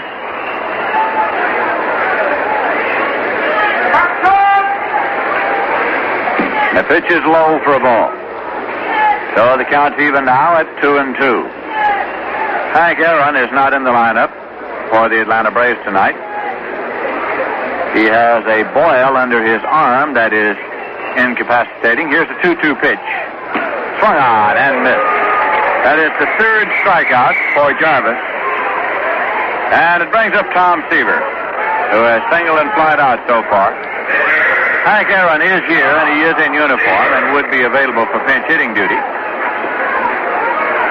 Last night, he drove in the tying run in the bottom of the ninth with a sacrifice fly, and then Joe Torre singled home the winning run as the Braves pulled it out 4-3 in the bottom of the ninth. Here's a pitch in for a called strike.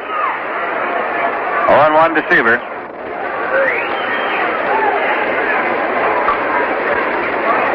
Joe Torre turns out to sign to Jarvis. The pitch is swung on and popped up into the seats and out of play. Foul ball. The count goes to 2 strikes now on Seaver. Ball players have a game that they play, casting various ball players in movie roles. They call Seaver Spanky. Here's a pitch outside. It's 1-2.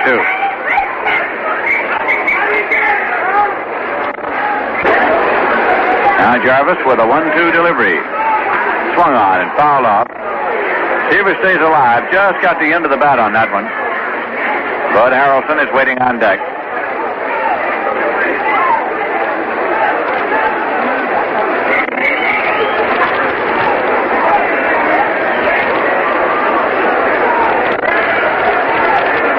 Here's the 1-2 offering. Swung on and fouled off. Count holds 1-2. The third and concluding game of this set will be played here tomorrow night. We'll be on the air at 8 p.m. Phil Niekro, the knuckleballer, will be pitching for Atlanta. Danny Frisella for the New York Mets. Here's a 1-2 delivery. Low. Torrey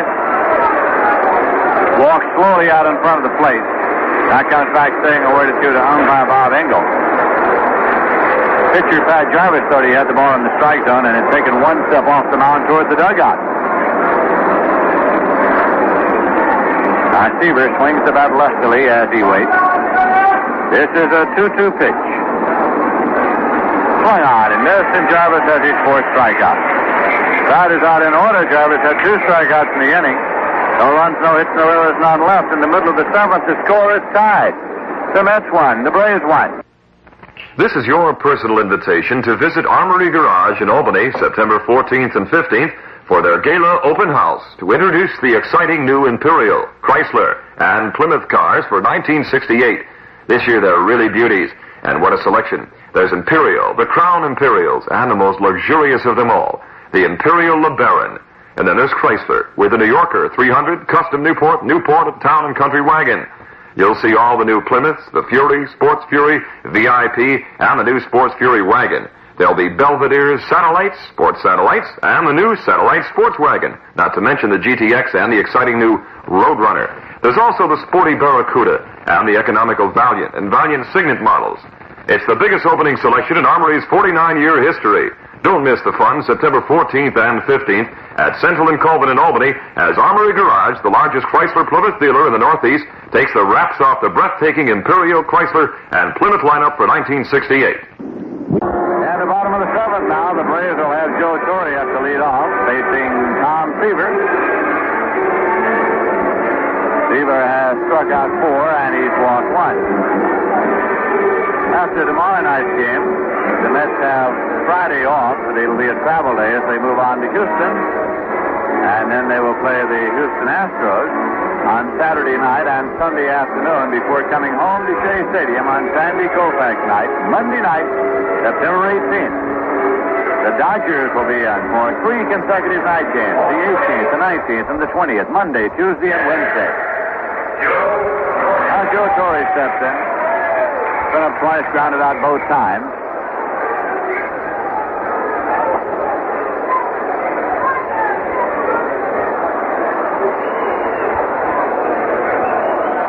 Seaver starts to work. And the pitch is in there for a called strike at the knees. Clete Boyer waiting on deck for the Atlanta Braves.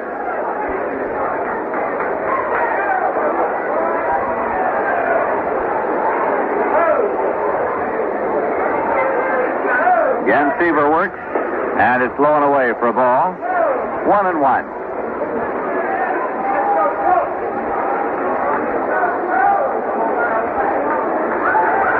Braves are in 6th place in the National League standings.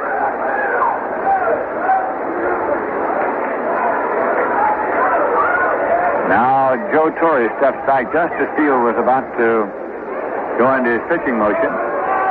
Umpire Bob Engel calls time. Now Torre steps back in. The 1-1 delivery.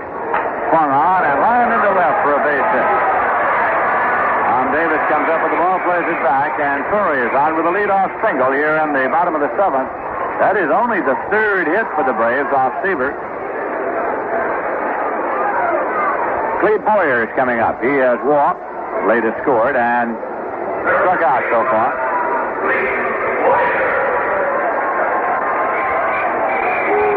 Boyer in his first year in the National League after having come to Atlanta from the New York Yankees.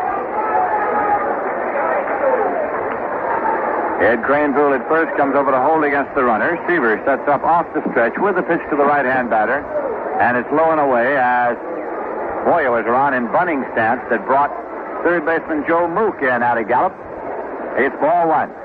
Boyer reads the sign now. Coach Bob Kennedy down at third to see if the sacrifice is on here. Dick Kelly and Cecil Upshaw up and throwing in the bullpen now for the Atlanta Braves. Here's a pitch, and Boyer squares but takes the pitch outside. It's 2-0. Gordy burns the ball back out there to Tom Seaver. Rico Carty's waiting on deck. On each of the first two pitches, Boyer has been around in bunting position. But in neither case has the ball been in the strike zone. A 2-0 delivery, and it's low, and he was not going to bunt on that when he was ready to swing away on 2-0. Count now has gone 3-0 to Boyer, who is second only to Hank Aaron on the Braves in the matter of runs batted in. Boyer has batted in 89. Aaron has batted in 100. Joe Torre is third with 65. 3-0 pitch, and it's in for a called strike. He ran his hand on the bat, but was taking the pitch. It's 3-1.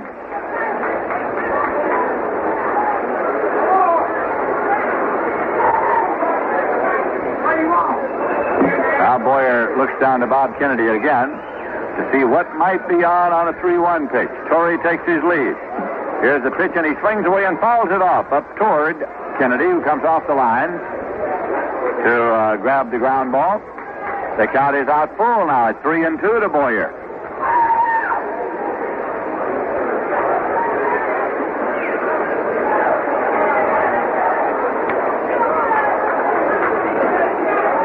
Jerry Kuzman and Dick Selma up and throwing in the Med bullpen. Here's a pitch swung on and foul back. Cleve Boyer stays alive at 3-2. Jerry Kuzman, a left-hander. Dick Selma, a right-hander, throwing for the Mets in the bullpen.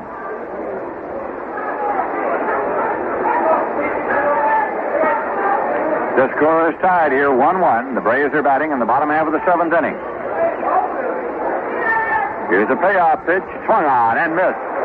Seaver gets his fifth strikeout, and every strikeout that he gets now sets a new Met record for total strikeouts in a season by a pitcher, as he has in this game passed the previous record set by Al Jackson in 1963. One away, Torrey holds at first, and Rico Carty is coming up. Carty tripled to drive in a run in the second. Grounded out second to first in the fifth inning.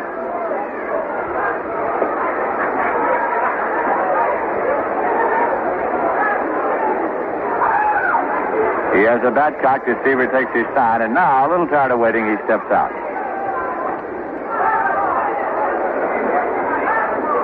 Felix Millan is on deck. Here's a breaking pitch that's high and away, and it's ball one.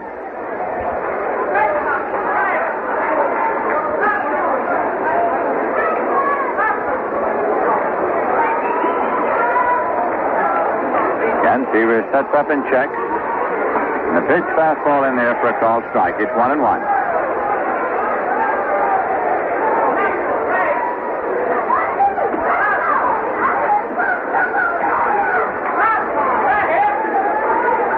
Craneville is playing behind Torrey at first now. 1-1 pitch, low and away. 2-1.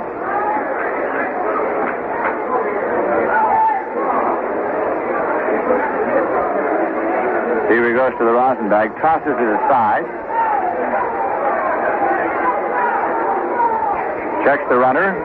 The 2-1 delivery, high and tight, in under his chin. Rico Carty staggering back. Count is 3 balls and 1 strike.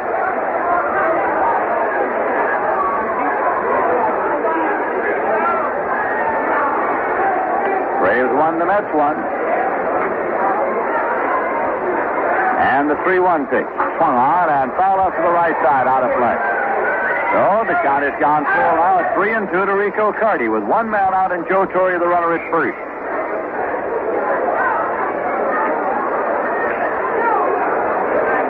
Seaver takes a moment to rub up the ball. Takes off his cap now, mops his brow. Takes a hurried look over at Joe Torre. Goes to the rosin bag. Rainbow still behind Torre at first.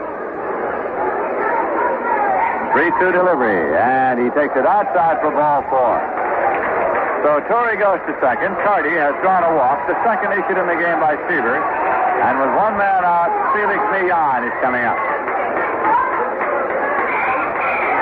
Millan is 1 for 2. He singled to left in the 5th inning.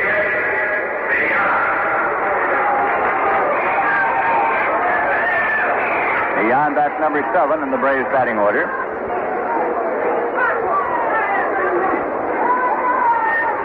Jerry Grody goes out to the mound to have a word with Seaver.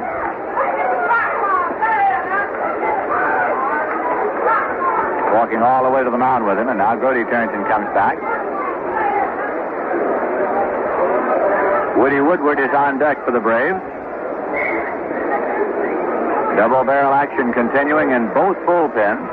Upshaw and Kelly for the Braves. Koosman and Selma for the Mets.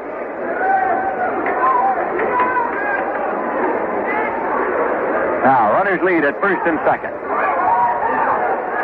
Seaver's pitch swung on and fouled off to the right side. Out of play for strike 1.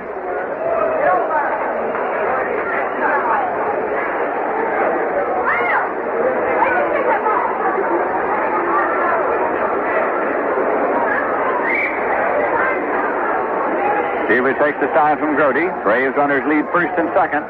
Strike 1 pitch to Millan. Swung on and fouled off on the ground. Straight back. The count is 2 strikes now to Millan.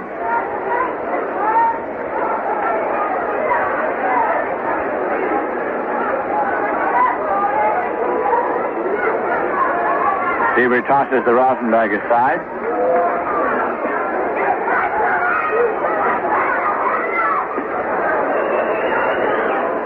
And here's the pitch.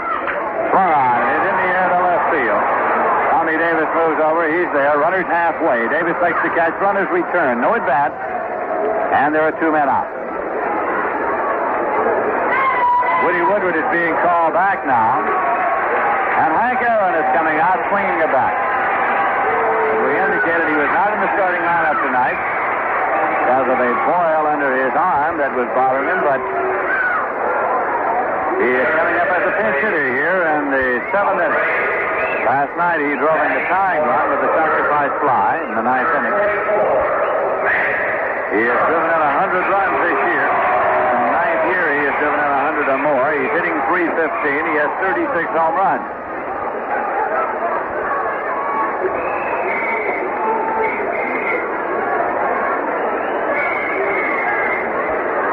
So Tom Seaver faces Hank Aaron. With the score tied 1-1, Braves runners at first and second and 2 men out in the bottom of the 7th. He's working off the stretch with the pitch. And it's outside for a ball.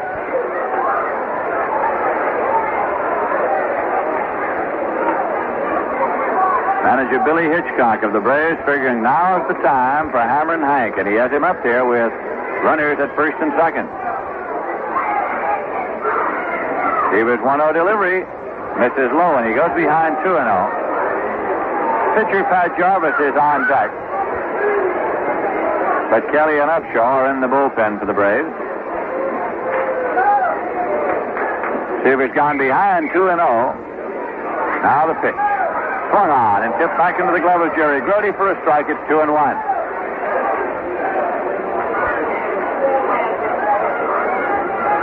Seaver again to the rosin bag.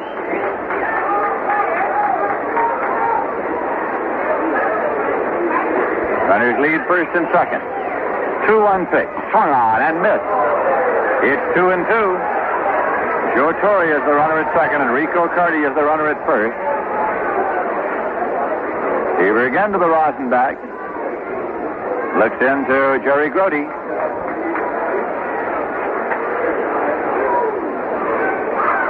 Runners lead, and this is a 2-2 pitch to Hank Aaron. Breaking pitch, low and away, and it's out full at 3-2. With 2 men out, it'll be an automatic start for the base runners. Torre at second and Carty at first.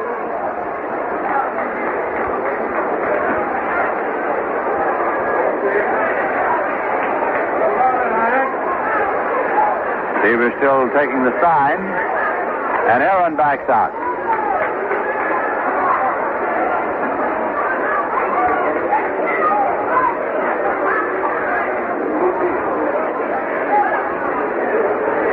Now he's back in and waiting. Here is the payoff pitch for the runners going. A curveball in there for a call, strike 3.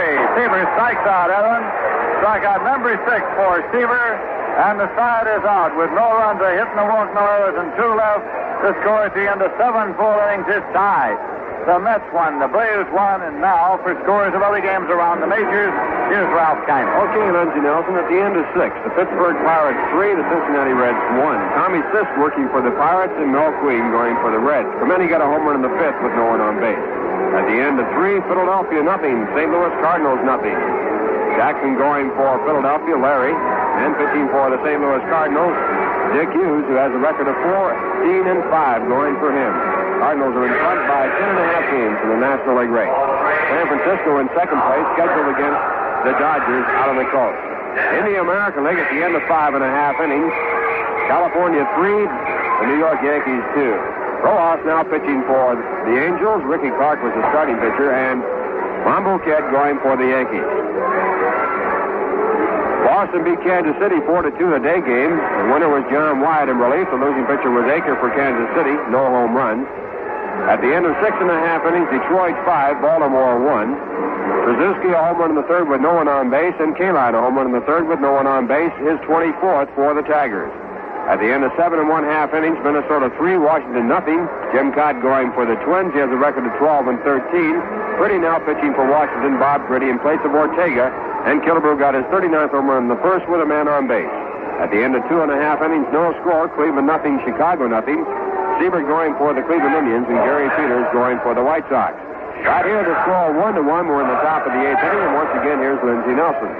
All right, Ralph Kiner. Dennis Menke comes in to play shortstop now for the Atlanta Braves, and Bud Harrelson comes up to lead off for the Mets. Switch hitter batting left.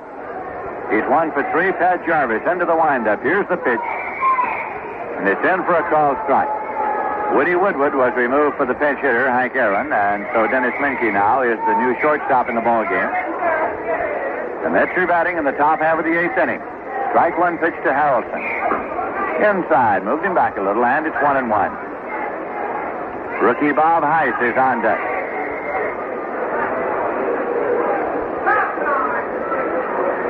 Jarvis started. He's been in all the way. A 1-1 delivery, and it's swung on and fouled back into the seats and out of play.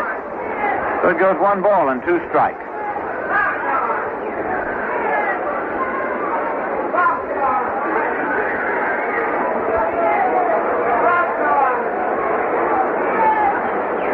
Harrelson choking up on the bat. Now he steps back and looks at the handle of the bat and is going over toward the on-deck circle.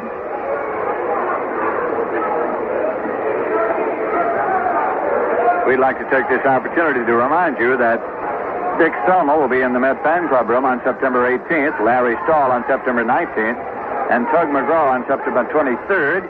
If you'd like information on the fan club activities, the address is Met Fan Club, Shea Stadium, Flushing, New York, zip code 11368. Now Harrelson is back in and waiting, and this will be a 1-2 pitch. Swung on, hit on the ground to second base. Taken by Miguel on a big hop and played on over to Tito Francona. There's 1 away, and Bob Heiss is coming up. He's 0 for 3 tonight. Last night he went 1 for 4 and got his first major league base hit. Reach for a Rheingold, and you feast on Mr. Beer. Rheingold with a head as tall and proud as a pennant flag flying in center field. Make it Mr. Beer. Make it Rheingold, and you make it big. Pitch is low and away to Bob Heiss. It's ball 1. The score is tied, 1-1.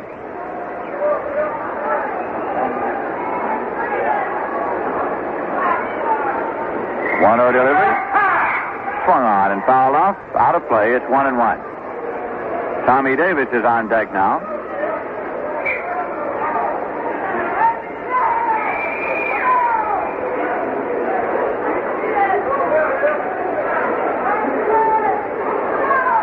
Pat Jarvis starts to work. And this one is either off the handle of the bat or popped out of the glove of Joe Torre. Apparently popped out of the glove with the count going 2 balls and 1 strike. He checked the swing, and now umpire Bob Engel indicates it did click off the handle of the bat to make it 1 ball and 2 strikes.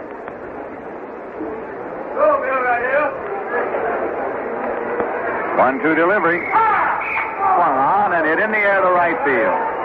Moving on, it's Felipe Alou to make the catch. 2 away for the Mets in the 8th, and Tommy Davis is the batter.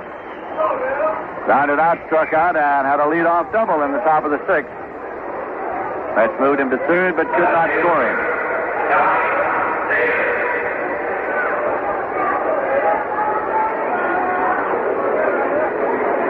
Each team tonight started its winningest pitcher. Pat Jarvis with 14 and Tom Seaver with 13.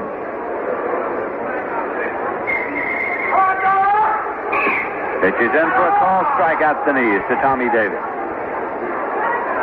Barnes Svoboda coming out of the dugout now to the on-deck circle.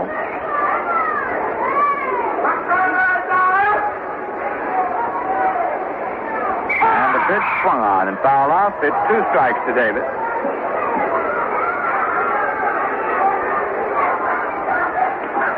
The Mets have 1 run, 6 hits. The Braves have 1 run, 3 hits.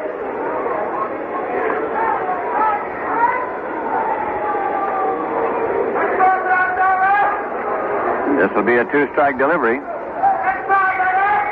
It's on the way. Outside. Billy Connors and Don Cardwell throwing now in the Met bullpen, a pair of right-handers. Lindsay, the Mets got so many pitches with their ball club right now that I think that every inning 2 other fellows get up and warm up so 2 more can sit down. I think you're right. They don't have room enough. Here's a 1-2 delivery. Low for a ball, and it bounds on by Torre coming back. Hitting out in front of the plate, it's 2-2. Pitching coach Harvey Haddix was saying that it's a great deal like spring training. The pitching coach needs a chart down there on the wall to tell him who all those pitchers are.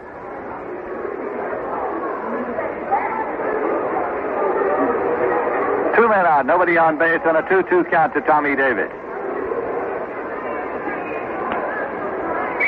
Jarvis with the pitch, swung on and fouled out to the right side. It'll be into the seats and out of play. Count holds 2-2.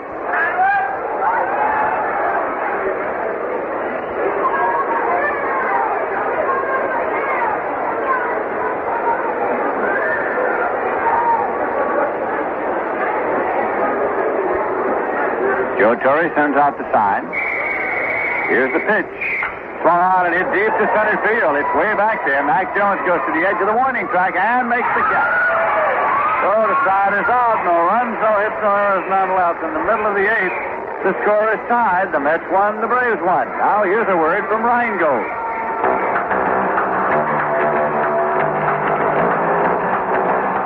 Your fishing rod bends. You give him some play. Must be a 10-pounder. Gonna be a big day. Yeah, you're really making it. Making it big. So reel in a 6-pack of Mr. Beer. Rheingold, make it Rheingold. And you make it big. Rheingold, make it Rheingold. And you make it big. Rheingold, Mr. Beer. With that tall, proud head. As glorious as that big blue on your line. Rheingold's dry. So extra dry you can drink it strike after strike and still have room for more. So make it Mr. Beer. Rheingold, make it Rheingold. And you make it big. Rheingold, make it Rheingold. And you make it big. We're going to the bottom of the 8th. Before we do, we pause for station identification. This is the New York Mets Baseball Network. How about this for an exciting game, Harry? Hey, Bill, here on WGY 810 on your dial in Schenectady, New York. This is Lindsey Nelson with Ralph Cannon and Bob Murphy at Atlanta Stadium in Atlanta, Georgia. And pitcher Pat Jarvis is coming up for the Braves to lead off here in the bottom half of the 8th inning, facing Tom Seaver. Jarvis has grounded out and struck out so far. This afternoon in the American League, the Boston Red Sox moved into undisputed possession of first place, pending the outcome of tonight's game. The Red Sox defeated Kansas City 4-2 as John White was the winner and Jack Aker was the loser. Minnesota Twins had been in a tie with the Red Sox. And at the end of 8 innings, the Twins tonight are leading Washington 3-0 as they go to the top of the ninth. Pitch is inside for a ball. Jim Cox pitching for Minnesota. Ortega started for Washington. Pretty in the 7th, Cox in the 9th. Killebrew had a 2-run homer in the first inning to send Minnesota out in front. Pitch is in for a call strike. It's 1-1. The Detroit Tigers and the Baltimore Orioles have played 7 innings now. Detroit is leading by a score of 6-1. Dillman has replaced Rickard on the mound. Bill Dillman for Baltimore. Mickey Lolich is going for Detroit. There's a swing and a foul ball to the right side, given a run by Cranepool. It hit in the dugout of the Atlanta Braves behind first. Out of play. It's 1-2 to Pat Jarvis. At Sox Park in Chicago, going to the top half of the 4th inning. The Cleveland Indians nothing. The Chicago White Sox nothing. Sonny Siebert against Gary Peters. Going to the bottom of the 6th in New York. The California Angels 3 and the New York Yankees 2.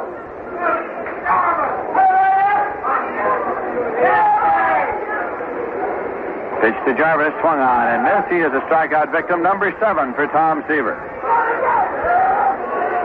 And Philippe Ballou is coming up. Seaver now has 146 strikeouts for the season. Ballou is nothing for 3 tonight.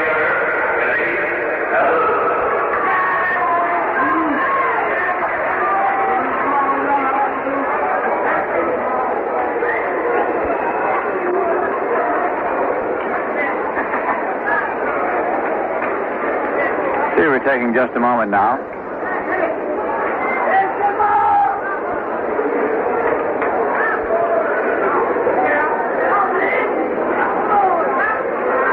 Here's a pitch, swung on, and foul back. It's strike 1. In the dugout tonight before the ball game, somebody took a look at the lineup with Joe Mook at 3rd and Bob Heiss at 2nd and Amos Otis in center field and said, couple with those 2 grand old men, Tom Seaver and Bud Harrelson. Here's a pitch high for a ball. It's 1-1.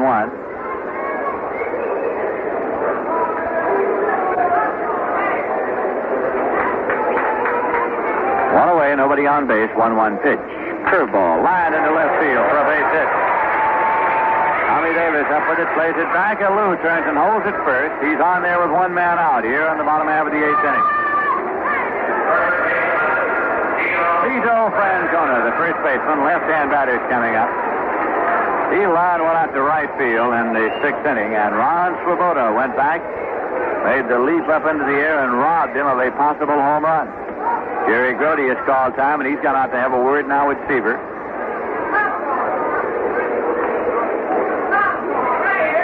With Francona at the plate, Mac Jones has moved out on deck. Score is tied here, 1-1. That base hit was number 4 for the Atlanta Braves off Seaver. In the American League, the Baltimore Orioles did not score in the top of the 8th, so with the Tigers coming up in the bottom of the 8th, it is Detroit 6 and the Orioles 1. Here's a pitch low for a ball. And the Cleveland Indians did not score in the top of the 4th. They're going to the bottom of the 4th. It's Cleveland nothing, the Chicago White Sox nothing.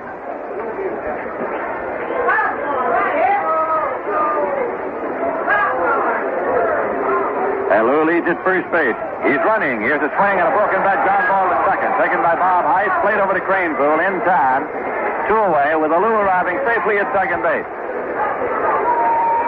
A broken bat ground ball to second base on a hit and run play. Now Mac Jones, left-hand batter, struck out, flied to center and popped out. And that splintered all around, and first base coach Bill Adair comes up the first base line now to get a piece of it that was left there. In the National League, at Cincinnati, the Pittsburgh Pirates have scored 5 runs in the top of the 7th. Going to the bottom of the 7th, it is now Pittsburgh 8 and the Cincinnati Reds 1. Ted Davidson has come on to do the pitching for the Cincinnati Reds. Roberto Clemente earlier had a home run for the Pittsburgh Pirates. Lou leads at second base. Seaver sets up and deals a pitch to Mac Jones. Swung on and missed. It's strike 1. Joe Torre has moved out on deck.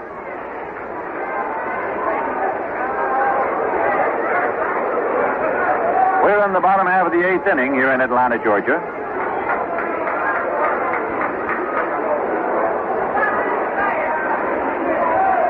Here's a pitch, a little tight.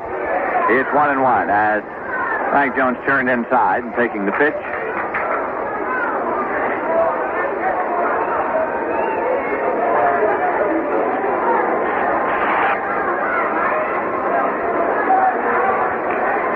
Lou leads at second. This is a 1-1 delivery to Mac Jones. And again, it's a little inside. 2 balls and 1 strike.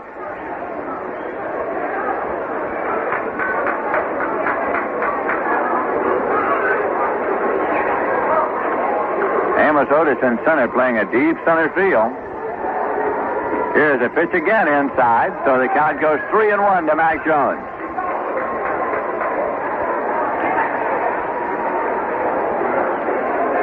Mets have 1 run, 6 hits. The Braves have 1 run, 4 hits.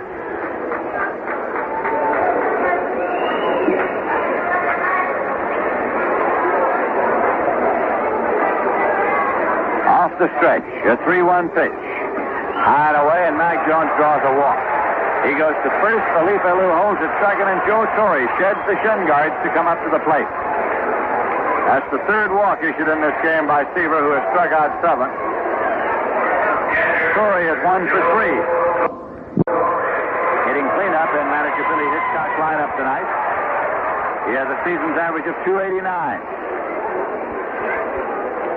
The Detroit Tigers did not score in the bottom half of the 8th inning. So going to the top of the 9th, it is the Tigers 6 and the Baltimore Orioles 1.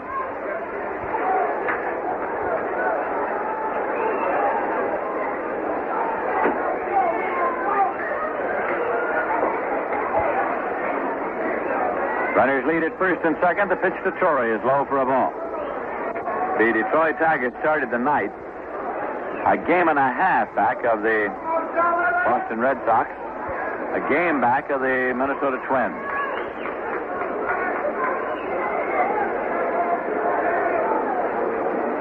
One-0 delivery, swung on and fouled out. Count is 1-1. Jerry Koosman and Dick Soma up and throwing again in the Met bullpen.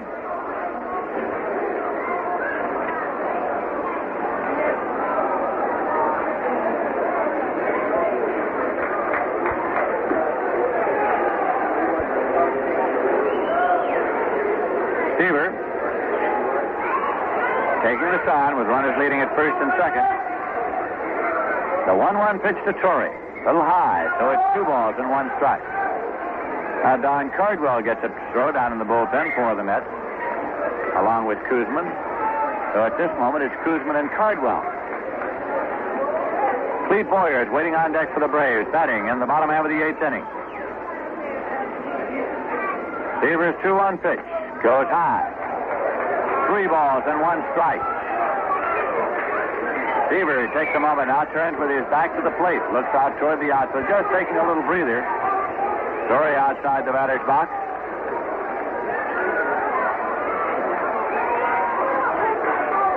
Now Torre's back in, swinging the bat as he waits. A 3-1 pitch. It's on the way, and it's high, and Torre draws a walk. The bases are loaded.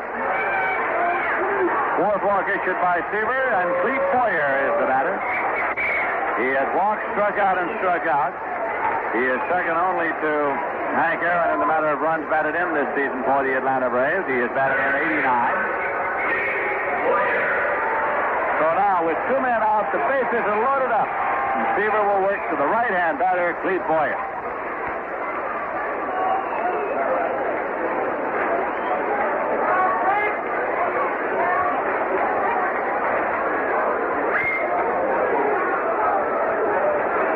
Seaver is working straight away. Runners leading. Here's the pitch. Swung on and foul back out of play. In New York, the Yankees got 4 runs in the bottom half of the 6th inning as they go to the 7th. It is now the Yankees 6 and the California Angels 3. The Chicago White Sox did not score in the bottom half of the 4th inning. Going to the 5th, it's Cleveland nothing and the White Sox nothing. Right here, the score is tied 1-1, but the Braves have the bases loaded in the bottom half of the 8th. Strike 1 pitch to Boyer. This is outside, and it's 1-1. Felipe Alou is at first. Mac Jones is at second. Joe Torre is at... Felipe Alou is at third. Mac Jones at second, and Torre at first. And the count is 1-1 to Cleve Boyer at the plate with Rico Carty on deck. Seaver's 1-1 offering. Swung on and missed. 1-2 now to Cleve Boyer. Seaver trying to work himself out of a hole here in the 8th inning.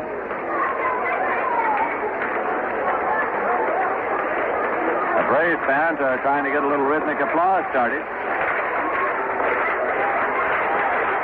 Seaver with a 1-2 pitch. Breaking ball, that's low and away. The count is even at 2-2. Boyer was all set to go, but laid off.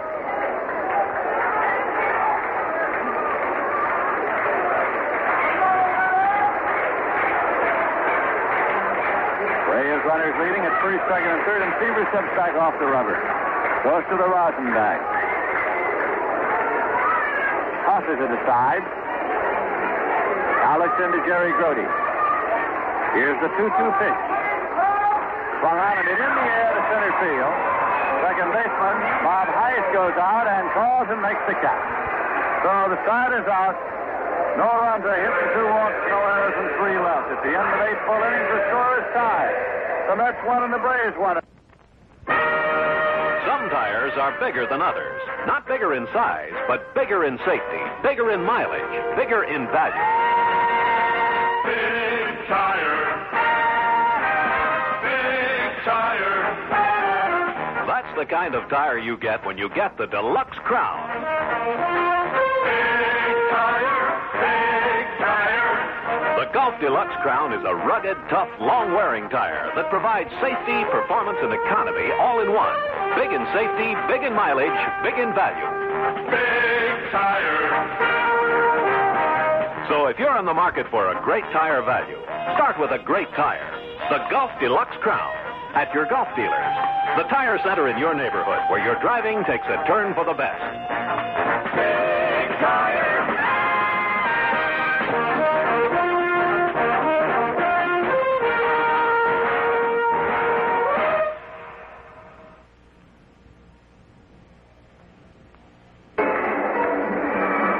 The New York Mets are coming up here now in the top half of the 9th inning. Through 8 innings, the Mets 1 run, 6 hits, no errors. The Braves 1 run, 4 hits, no errors. The Braves got their run off Seaver in the 2nd inning when Cleve Boyer drew a walk and Rico Carty tripled him home.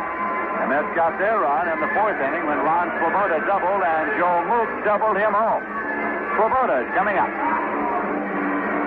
for 3 tonight. Swoboda has hit safely in 5 straight games. Last night he hit his 12th homer of the year. Facing Pat Jarvis, who has struck out 4 and walked none.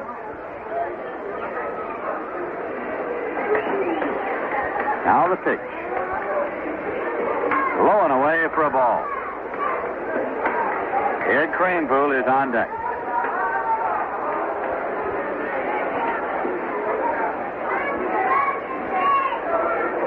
This is a 1-0 delivery.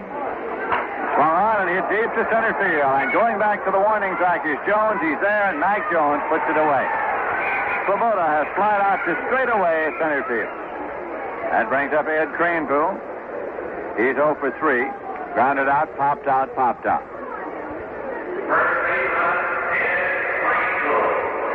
Kranepool's batting average for the season is at .280.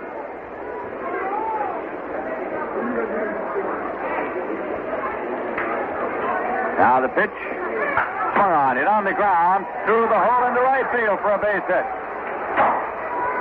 Up with it is Philippe Alou, who plays it back to second, and holding it first is Kranepool.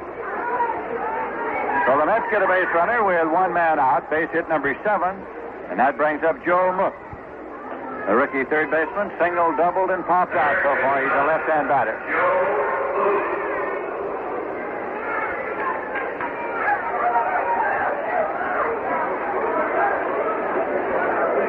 Francona comes over to hold against Kranepool. Jarvis with the pitch, swung on, hit on the ground to second. Taken by Millard. Over to Minchie, and he drops the ball, and Kranepool is safe at second. And Mook is on at first. On the field is short.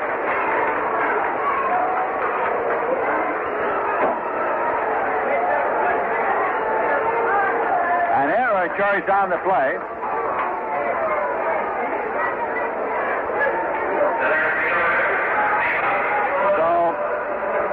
The Mets now have runners at first and second.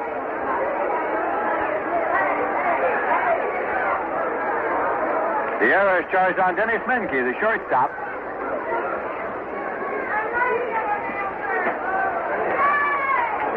Amos Otis at the plate, and the pitch is in for a called strike.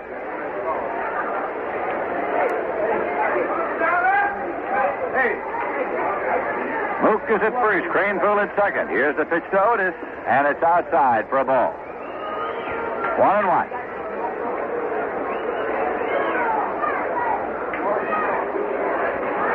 The Mets batting in the top half of the ninth inning with the score tied 1-1. Pat Jarvis steps off the rubber for a moment. Otis is nothing for three tonight, still looking for his first major league base hit. Swings and tips a high hard one back into the glove of Joe Torre, so it's 1-2.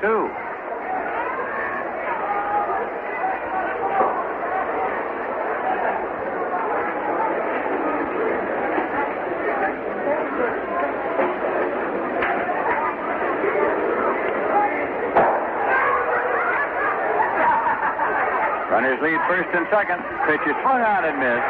And Pat Jarvis has his fifth strikeout as he got Otis swinging. That will bring up Jerry Grody. Grody has nothing for three. 2 men out. Here's the final score in the American League. The Detroit Tigers 6 and the Baltimore Orioles 1. For the Tigers, 6 runs, 9 hits, 1 error. For Baltimore, 1 run, 5 hits, no errors. Mickey Lolich is the winner and Pete Rickard is the loser. So the Detroit Tigers stay 1 game back of the Boston Red Sox. There's a swing and a base hit into center field. Craneville is rounding third. He's coming home. Mac Jones with a throw coming in. Craneville scores standing up. Holding at second is Joe Mook. On at first is Jerry Grody with a solid smash into center. A run batted in, and the Mets take a lead by a score of 2-1.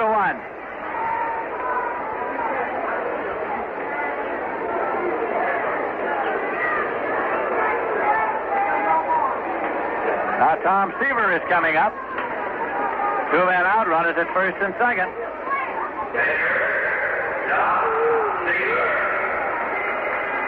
That Detroit-Baltimore score is now posted on the scoreboard here in Atlanta Stadium.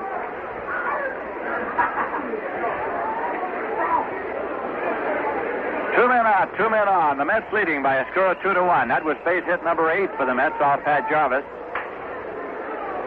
Seaver 1 for 3. He had a single in the third inning. Jarvis with a pitch that is low and away for a ball.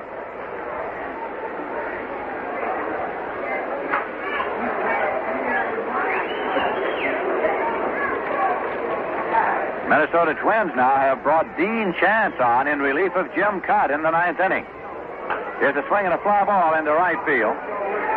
Underneath and waiting is Felipe Alou, and the side is out.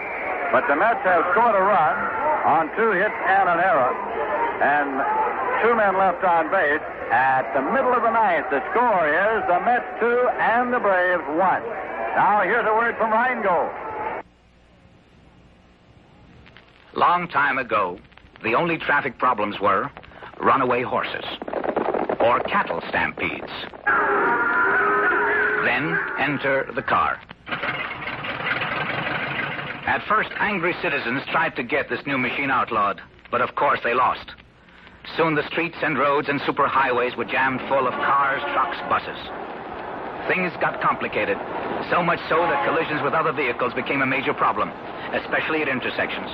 Drivers turned abruptly from the wrong lane, signaled one direction, then turned another, screeched to sudden stops, ignored traffic signals, tried to pass at corners, and they invented many other thoughtless maneuvers. Everything grew worse.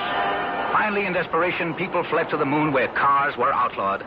Things were quiet again. Then someone remembered that the National Safety Council had been trying to motivate people for years. They called it simply defensive driving, but not enough people listened. We're going to the bottom half of the 9th inning. Tom Seaver will face Rico Carty, Felix Millan, and Dennis Menke for the Atlanta Braves. As the Mets have taken a 2-1 lead in Washington, Minnesota outfielder Tony Olivo has been injured as he ran into a fence in right field and left the game. No further report on the extent of the injury. Cleveland Indians did not score in the top of the 5th, so going to the bottom of the 5th, it is Cleveland nothing and the Chicago White Sox nothing. Now, Chicago did not score in the bottom of the fifth, going to the sixth. Still no scores. Sonny Sievert against Jerry Peters. Cleveland and Chicago. Rico Carty is up. He tripled to drive in the Braves run in the second. He grounded out and walked in subsequent appearances at the plate. Tom Seaver started. He's been in all the way. And some difficulty in the last inning when he walked two men after Philippe Alou had opened up with a single. Now the pitch to Carty, and it is inside for a ball. Cal Kuntz up and throwing in the Met bullpen.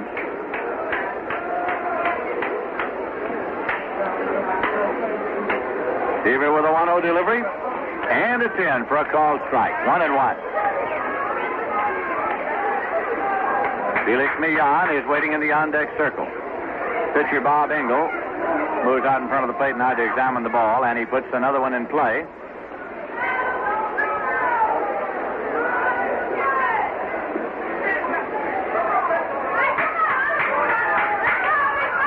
Carty back in and waiting.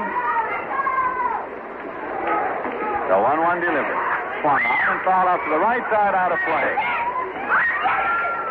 It's 1-2.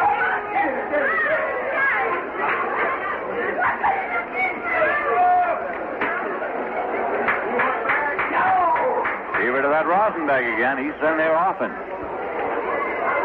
Jody sends out the sign. The 1-2 pitch. Breaking ball. It's a little high. So it's 2-2 now to Rico Carty.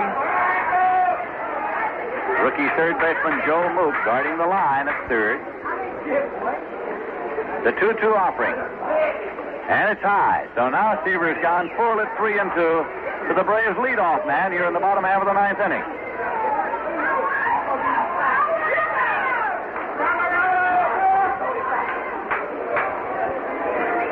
This will be a payoff pitch, and it's on the way. Swung on it in the air to right center field.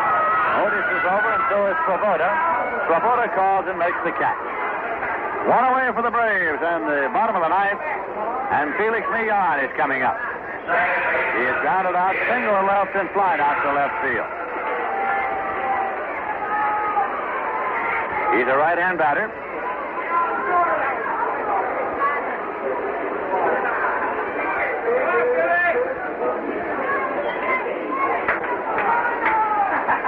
Seaver's pitch in there for a called strike. Nobody out on deck right now with Dennis Menke, the next scheduled batter. His pitch is swung on and fouled back. The count is 2 strikes.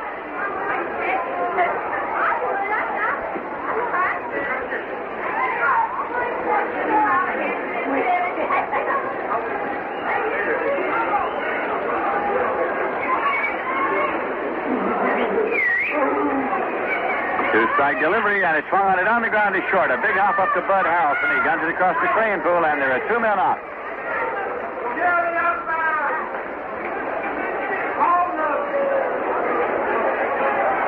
And Mike Lum is coming up now. He was the hero of last night. Come from behind, bottom of the ninth victory by the Atlanta Braves when he delivered his first major league base hit in his first time up in the major league. Mike Lum will bat here for Dennis Menke.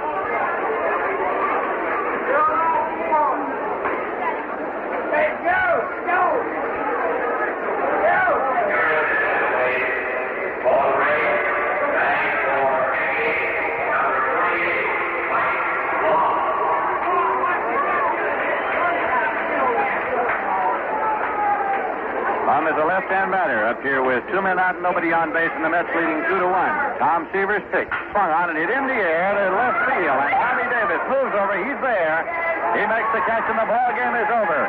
Seaver pounds the glove. He has his 14th victory of this year.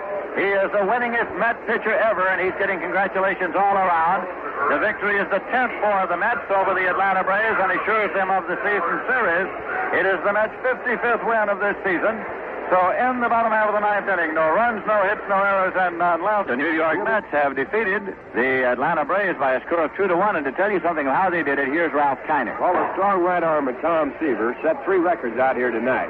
Tom became the first Met pitcher to ever win 14 ball games in one season, topping the record that was held jointly by Tom and Al Jackson of 13 wins. Tom also set a new record for complete games. It was his 16th complete game, and he also has set a new record for strikeouts by a Met pitcher in one season, picking up 7 strikeouts tonight to run his total to 146. The Atlanta Braves got the first run of the ball game in the second inning when Cleve Boyer walked and Rico Carty tripled down the right field line. The Mets came back to tie it up in the fourth inning when Ron Swoboda doubled into right center field and later on scored in a double by Joe Mook into left field. The game stayed that way until the ninth inning, and in the ninth inning, the Mets, after Ron Swoboda had flied out to center field, got Eddie Kranepool on base when he singled to right field. Joe Mook was the next batter. He grounded down to the second baseman. A very easy double play setup. The throw to the shortstop, Dennis Menke, at second base was dropped, and all hands were safe, and Mets had runners at first and second base. After Amos Otis struck out, on the first pitch, Jerry Grote singled to center field to put the Mets in front by a score of 2-1. In the ninth inning, Tom Seaver retired the side in order to pick up his 14th win of the year. He has lost 12 games.